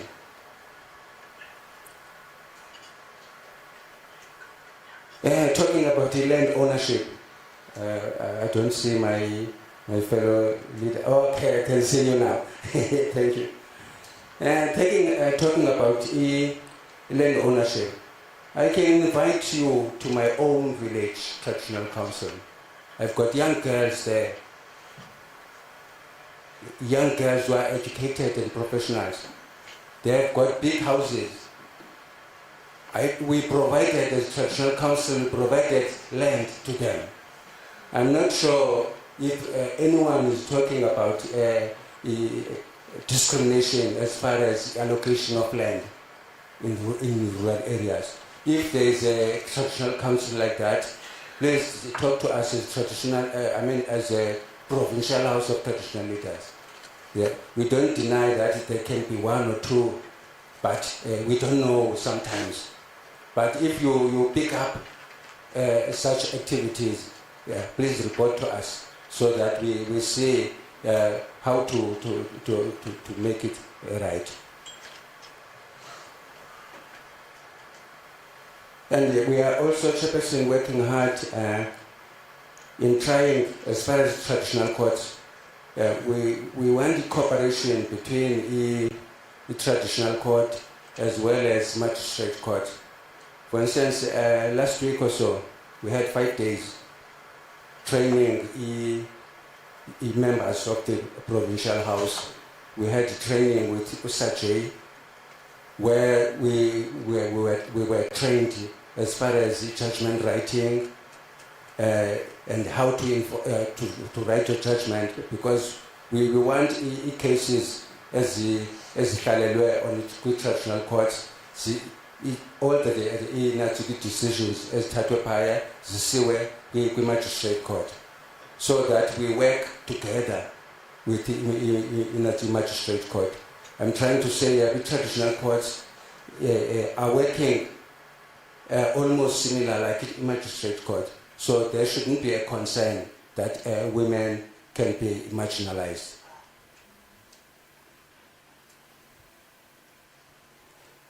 Yeah, one other thing that I would like my fellow leaders to know.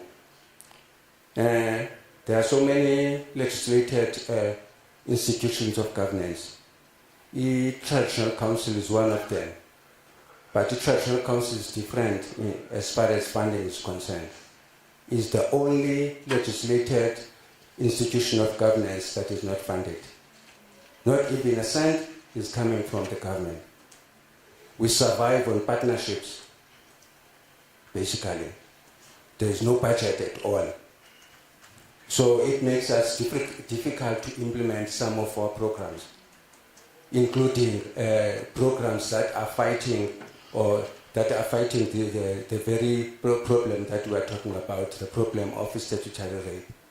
So we do partnerships like with organizations like Men for Change and other NPOs, but it's not easy for us It's unlike the department, the municipality, and so and other institutions of governance. So it's really not easy for us.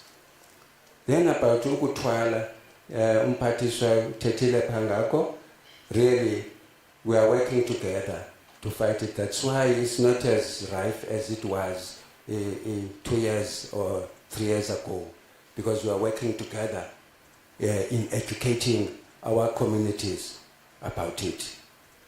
Yeah, some of them, I wouldn't say we are losing. We are winning in a way, because the stats, they can tell you now. The way the situation it was 2 years ago is no longer the same. But it means that we are going somewhere.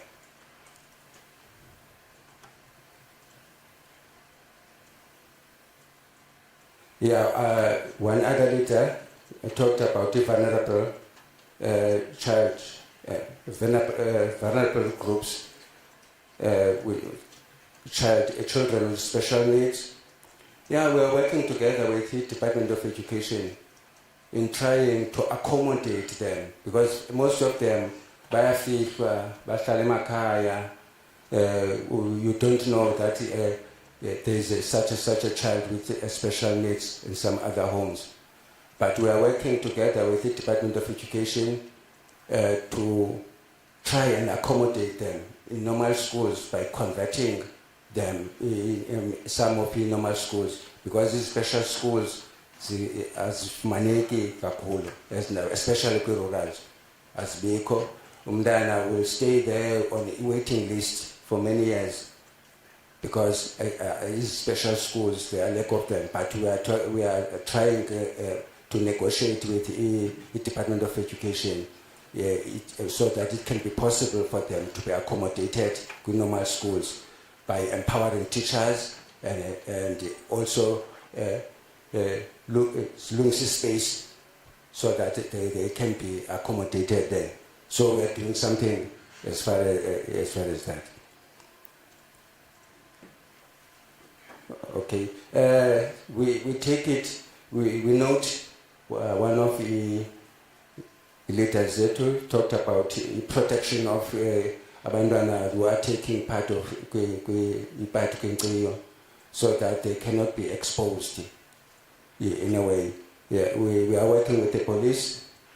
We're also educating the communities themselves. But most communities are just proud of them. Yes, we can have perpetrators here and there, and the myth that if you sleep with a virgin, you'll be cured. Yeah, we are doing that with no health. Ufundisa abantu health, that is a myth. Instead, ufundisa abantu about HIV nendlela zoyikhusela. No treatment and even treatment of those who have already been diagnosed of HIV. But that virginity is not part of the treatment. The treatment is there for them. Okay, for now, they want to say something. To add on what I've said. Kuchairperson, kumntu wonke nama ndisibulisele ndingathi xesha. Utata mandongeze phaa kulo mcimbi wenkciyo. Phaya enkciyweni ngisethethile utata yenye yendawo esikwazi babona khona abantwana abarephiweyo. Because sometimes koko bahlolwa ngonomehlo. Ayipheli inyanga bangahlolwanga waphaya enqileni. So lapho sifumanisa ukuba sibafumane khona into yoba kumoshakele endaweni ethile njenge-culture yethu esiqhubayo. And ke ngoku akukho lula ukukhokela njengomama besekatshilo bekakwathetha apha, ingakumbi ezinkosini kuba yonke into iphoswa kuyo iyawuqiniziswa kuyo. Iinkosi zizinto zonke zijika zibe ngonontlalontle kuba serejiwe lo mntu uza komkhulu kufuneka counseling vele leya ndawo ye-training iyanide even nokucounselisha oko abantu abakuleyo meko. sinayo futhi kwaphayana Department of Education uyayigcina ikhona program apha ephondweni yeinduni egcina abantwana aba sebake bamqalisa babona into kuba yi-wrong lento siqalileyo bafuna ukuzigcina baphinde bahlale bangabantwana. So education ke uyayiqoba lo program apha ephondweni. Eyokugqibela ke mna ke ikhona into ebivelile apho umama athetha ngayo utata ethetha sithi kukuphatha komama kwezinye indawo babafuna umama ntoni. Mna ndingumama ophethe obambeleyo ongakhange abe nalo ilithamsanqa loba abe nomntana oyindodana. Ndibambele umntana oyintombazana wamshiya utata kana-9 years. Ndithetha nje ngoku ulapha e-40 wenza i-3rd year yakhe lo zawuphathwa endaweni yakhe. So ndizama ukuthi ke asinawuthini kwezinye indawo isekhona leya ndawo but ke enye into esincedisayo ngoku sincedisana kulo mthetho waseMzantsi Afrika because kwakuba sizawuxoxa nakwezi traditional courts siyajonga kulaa mthetho ubuthini umthetho. Kona ke inene lebeyithethwa ngumama into ethi iyafuna ukuvizitha lo mthetho ube uhlaziya kuba kaloku xa sizawukhalazela ukuhlola singumzi omnyama amakhwenkwe ayabahlola nabantwana. So sithi barayithi ahlole ngabantwana ngamakhwenkwe lawo xa bevele badibane namakhwenkwe ku-early stage sixakiwe bamitha abana-10 years and laa mntana xa imithi uba lixanduva lakho mzali kuba yena akho nto ayenzayo ukhabathi sheka naye mama ndifuna kuyodlala ukhuliswa nguwe. Ndiyacinga ke Lastly, Chair, on issue initiation of boys initiation. Yes, we are having a concern when it comes to Lwaluko because of the deaths as well as the kind of young men that we are producing. Now, we see a program where we are bringing back that culture of education with initiation schools. That will ensure that we are producing real men who don't rape, who protect women instead. So, kasi sithi mabaye bephila, babuye bephila, sithi mabaye bephila, babuye bephila emzimbeni nasengqondweni. Not, we don't only say mabaye buye bephila emzimbeni kuphela. Thank you, sir.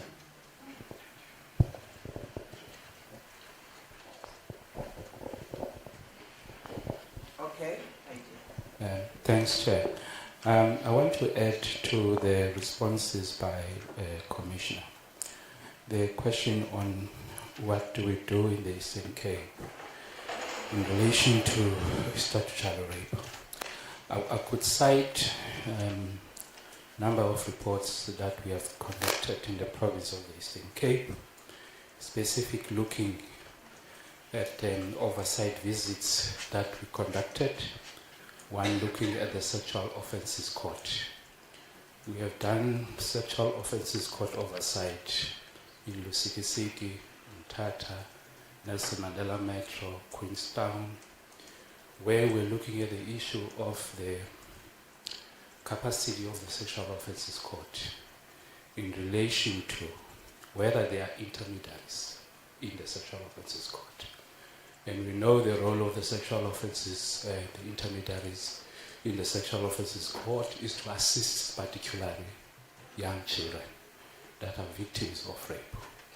And part of our findings when we visited these courts was that you will find there is one intermediary that is servicing 7 courts. That then will lead to the backlog of cases of rape of young children. Because this person has to be in Queenstown, Lady Frey, then go to another court. Then the cases get postponed. That's one of the observations when we drafted that particular report. But again, we have done an oversight through the leadership of commissioners, which were part of those, on the SAPS. And we visited almost 7 police stations in the province of the Eastern Cape. including the one in Lusikisiki, Mthatha, Tanzania, and as far as areas such as in Ado, which is a farming community. Again, we look at the issue of the availability of the rape kits, which including the rape kits that specifically used for children. In some of the findings that we identified is that, so yes, there are rape kits in some of the police stations, but they are not keeping in track in terms of the rape kit expiring date. And you'll find that there is a gap, there are rape kits, but they are not indicating the expiry date, and those reports were shared with our commissioners as well as management at the national level, that these are our findings that we find in the police stations. But again, in police stations, we know that they now started appointing GBV coordinators, because we wanted to understand their role as GBV coordinators and whether they are capacitated enough to deal with issues of gender-based violence in those police stations that we visited. But one thing that came out very loud in terms of the police stations was the issue of inaccessibility of roads, which impact on police time response on crime scene, particularly in rural communities.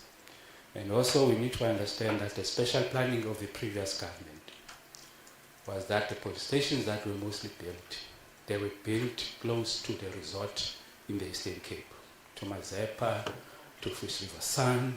They were not built like deep into the rural communities, but they were built in a way that they protect the interests of certain groups. So there is that inherent, that was inherited by the current government in terms of the police station accessibility. Hence you find the issue of the police station keep on coming up, that they are inaccessible. I must say the province of the Eastern Cape has tried to come up with a concept of rural policing, where they use mobile trucks, but they are placing those into the great places of the traditional leaders, but again they are still inaccessible, because you have areas such as in Kwekezweni, Biki, who are still in the media around the issues of gender-based violence. The other interventions that we did was the intervention which was led by commissioners and the chairperson and advocate Tabisen Mkhale Sipanya. The intervention in Lusikisiki, where we had a stakeholder accountability dialogue on gender-based violence. That coincided again with the oversight that was conducted again led by commissioners on the maternity and neonatal report that the Commission has published.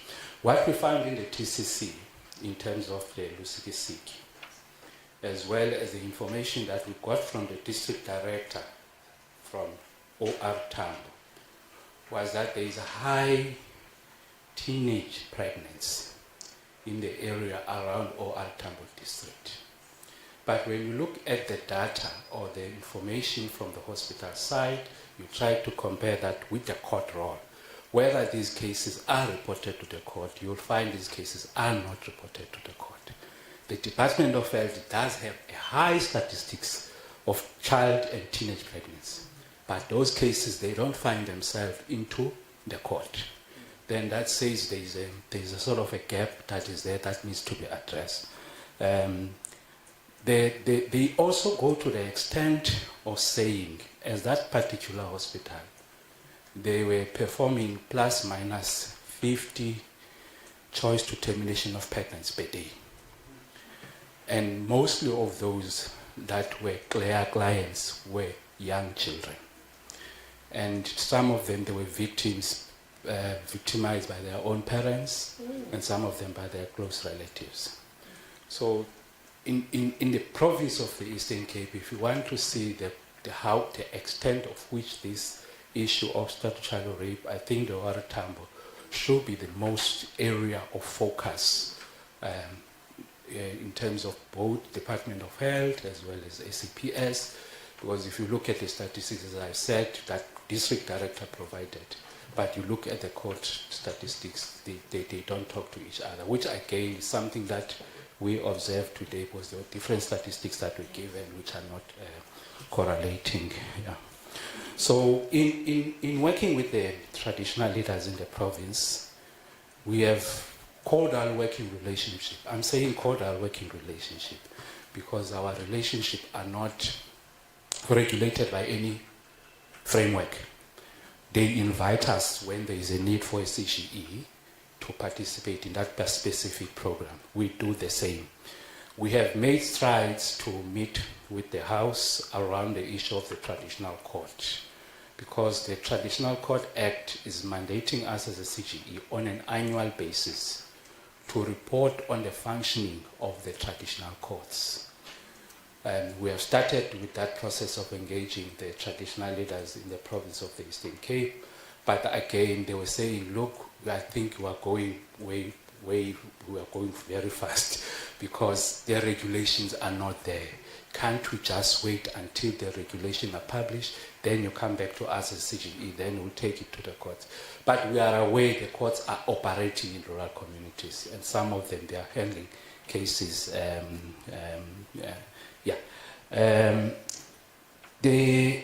That's what I want to say, but also again with the traditional leaders, particularly with Amatole traditional leader under Chief Prince Klanti. We have held a workshop with the traditional leaders in Amatole when there were cases that were reported in the areas of Tentani and Amatole district municipality, cases that relate to what we call faction fights of young boys and young men. We'd have a ripple effect on escalating of GBV cases if we are not addressing those. So we had this session where traditional leaders were workshopped by NPA on Domestic Violence Act, Sexual Offences Act. Then there was Sonke, Gender Justice, who talks about leadership and conflict management. Then there was us, the CGE, who also participated in that session with the traditional leaders, to the extent that now the Amatole local house have also shared invites to inviting us in some of the areas where there are these faction fights of young boys. We are participating in this because we understand that the violence, it starts from that level, then it escalates to something else. So that's why we get involved in such. So I thought I wanted to respond to that. The last question was, why are we not why our recommendations are we not, our recommendations are binding or not binding? There was an issue that CGE is not enforcing its recommendation. I think that question is relevant, and that question again, I think Norma will respond to it, but there was a Supreme Court decision when Human Rights Commission wanted to take the matter of whether the findings of the Chapter 9 institutions are binding. It was only the court that says our recommendation could only be binding once they are enforced by the court of law. But you'll find we are not doing the same when it comes to the Office of the Public Protector. Their recommendation automatically becomes binding, but we are all Chapter 9s. And I want to stress again the issue that the Commissioner raised. The province of the Eastern Cape has 37 municipalities, 2 metros, 29 local municipalities. The province has plus minus 7 million in terms of its population. You have the CGE, which is staffed by 5 staff members and supported by a commissioner for the entire province. How do we do our work? The best way for us as administrators is to make sure that we work with like-minded organizations in each and every district.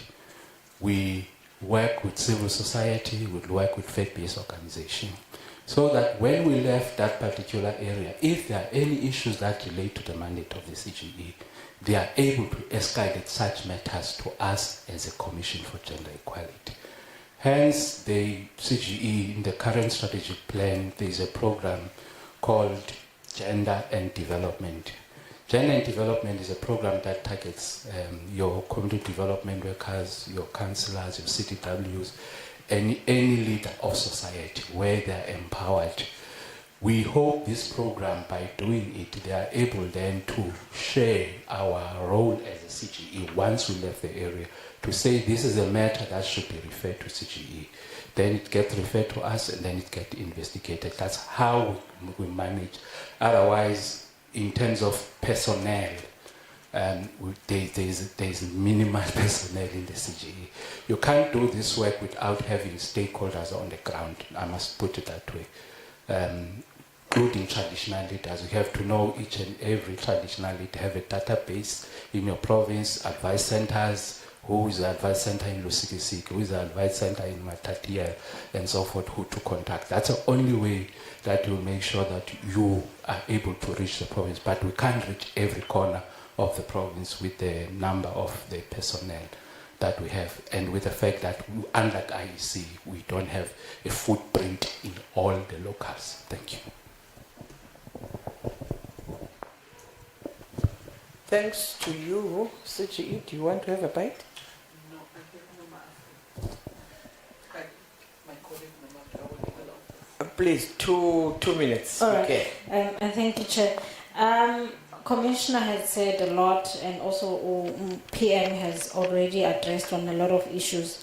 But just to say that when it comes to my work as the legal officer, is to ensure that I monitor and I also investigate gender discrimination.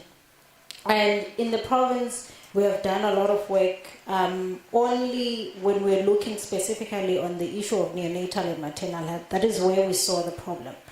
And we have been having engagements with the executive to address those issues. I remember one of the meetings that we have had with the commissioner was with the meeting with the Women's Caucus in the Eastern Cape, where we also raised those issues. And one of the things that were coming out is that they were going to do something about the issue of statutory rape and the issue of teenage pregnancy in Lusikisiki. And to add on training of Ingosi, I was part of the people who have done that at Amatole. And I must say that it is very important that we capacitate the traditional leaders. And with that, I can say in the Eastern Cape, particularly at Amatole, through those training, I was able to get cases of gender discrimination in the area of Amatole. And where I see a problem, even though I investigate a matter, I go back to train the same traditional leader so that I capacitate him, also, so that in the near future, a same problem does not appear again. So that's what I've been doing in the province to ensure that they are well capacitated, they know their rights, and they do not discriminate. So that's what we have been doing in the province. But we have seen also that with the Department of Health in my investigation that I'm currently doing, with the Department of Education, we need to also capacitate the SGBs, because they play a very important role when it comes to reporting of cases of sexual violence in schools. And I have seen that there's some gap within the reporting of those cases because they are not capacitated. They do not really play the role that they are supposed to play in terms of the policy and the protocol that they have to play. So I'm still doing the investigation, and when I'm done with the investigation, that's part of the things that I'm going to do, to go back and capacitate, so that when they are these cases, they are reported in the manner that they are supposed to be reported, and also they are able to ensure that children who are victims of sexual violence within the school system get the support that they need. Thank you. Thank you. Thank you all. Okay, let me use this one. Thank you very much to those responses. Honorable members, there you are. What I can recommend is that we be finished with the presentation that has got recommendations from the traditional leadership.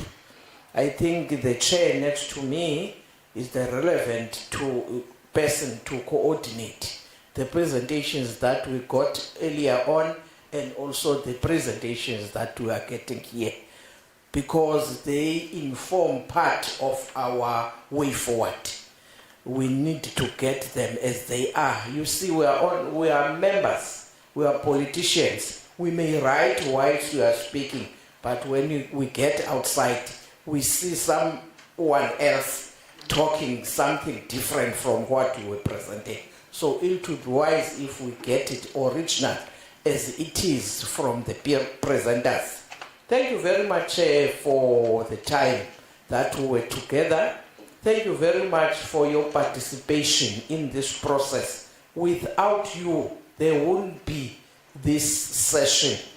You've shared very important information with us. Some did not understand some of the things that you highlighted.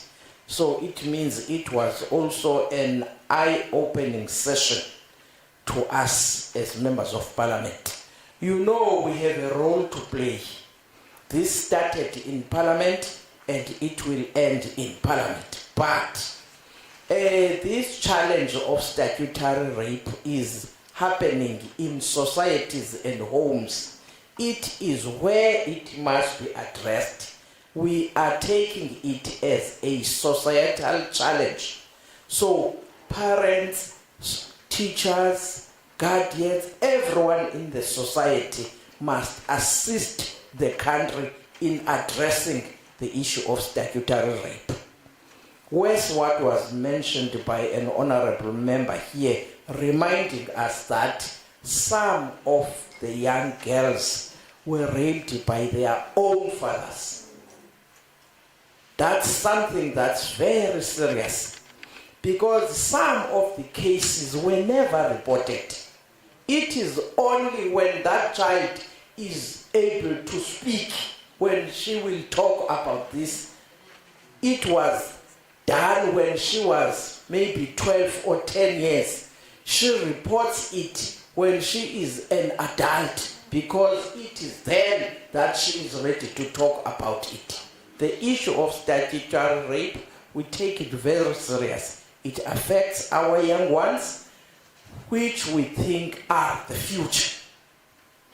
And the issue that you talked about, Dada Ungosi, of stigma around the issue of rape, that's what makes the non-reporting.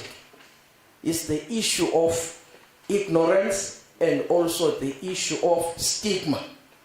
Because some parents do not want to disclose that his or her daughter has been raped.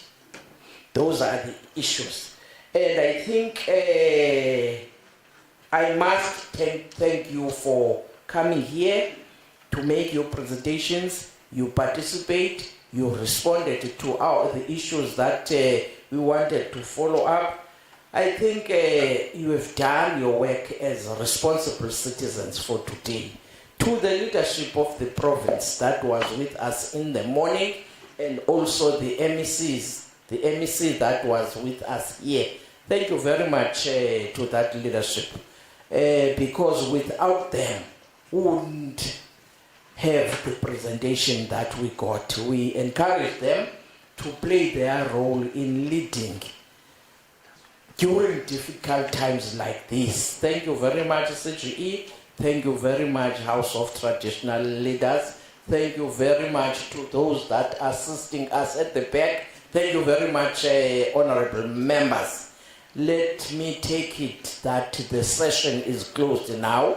We are heading for some interviews. The chairperson has been in and out, taking interviews from various radio stations. I've got one now at 6. I will attend to it. Thank you very much. The session is adjourned. Thank you.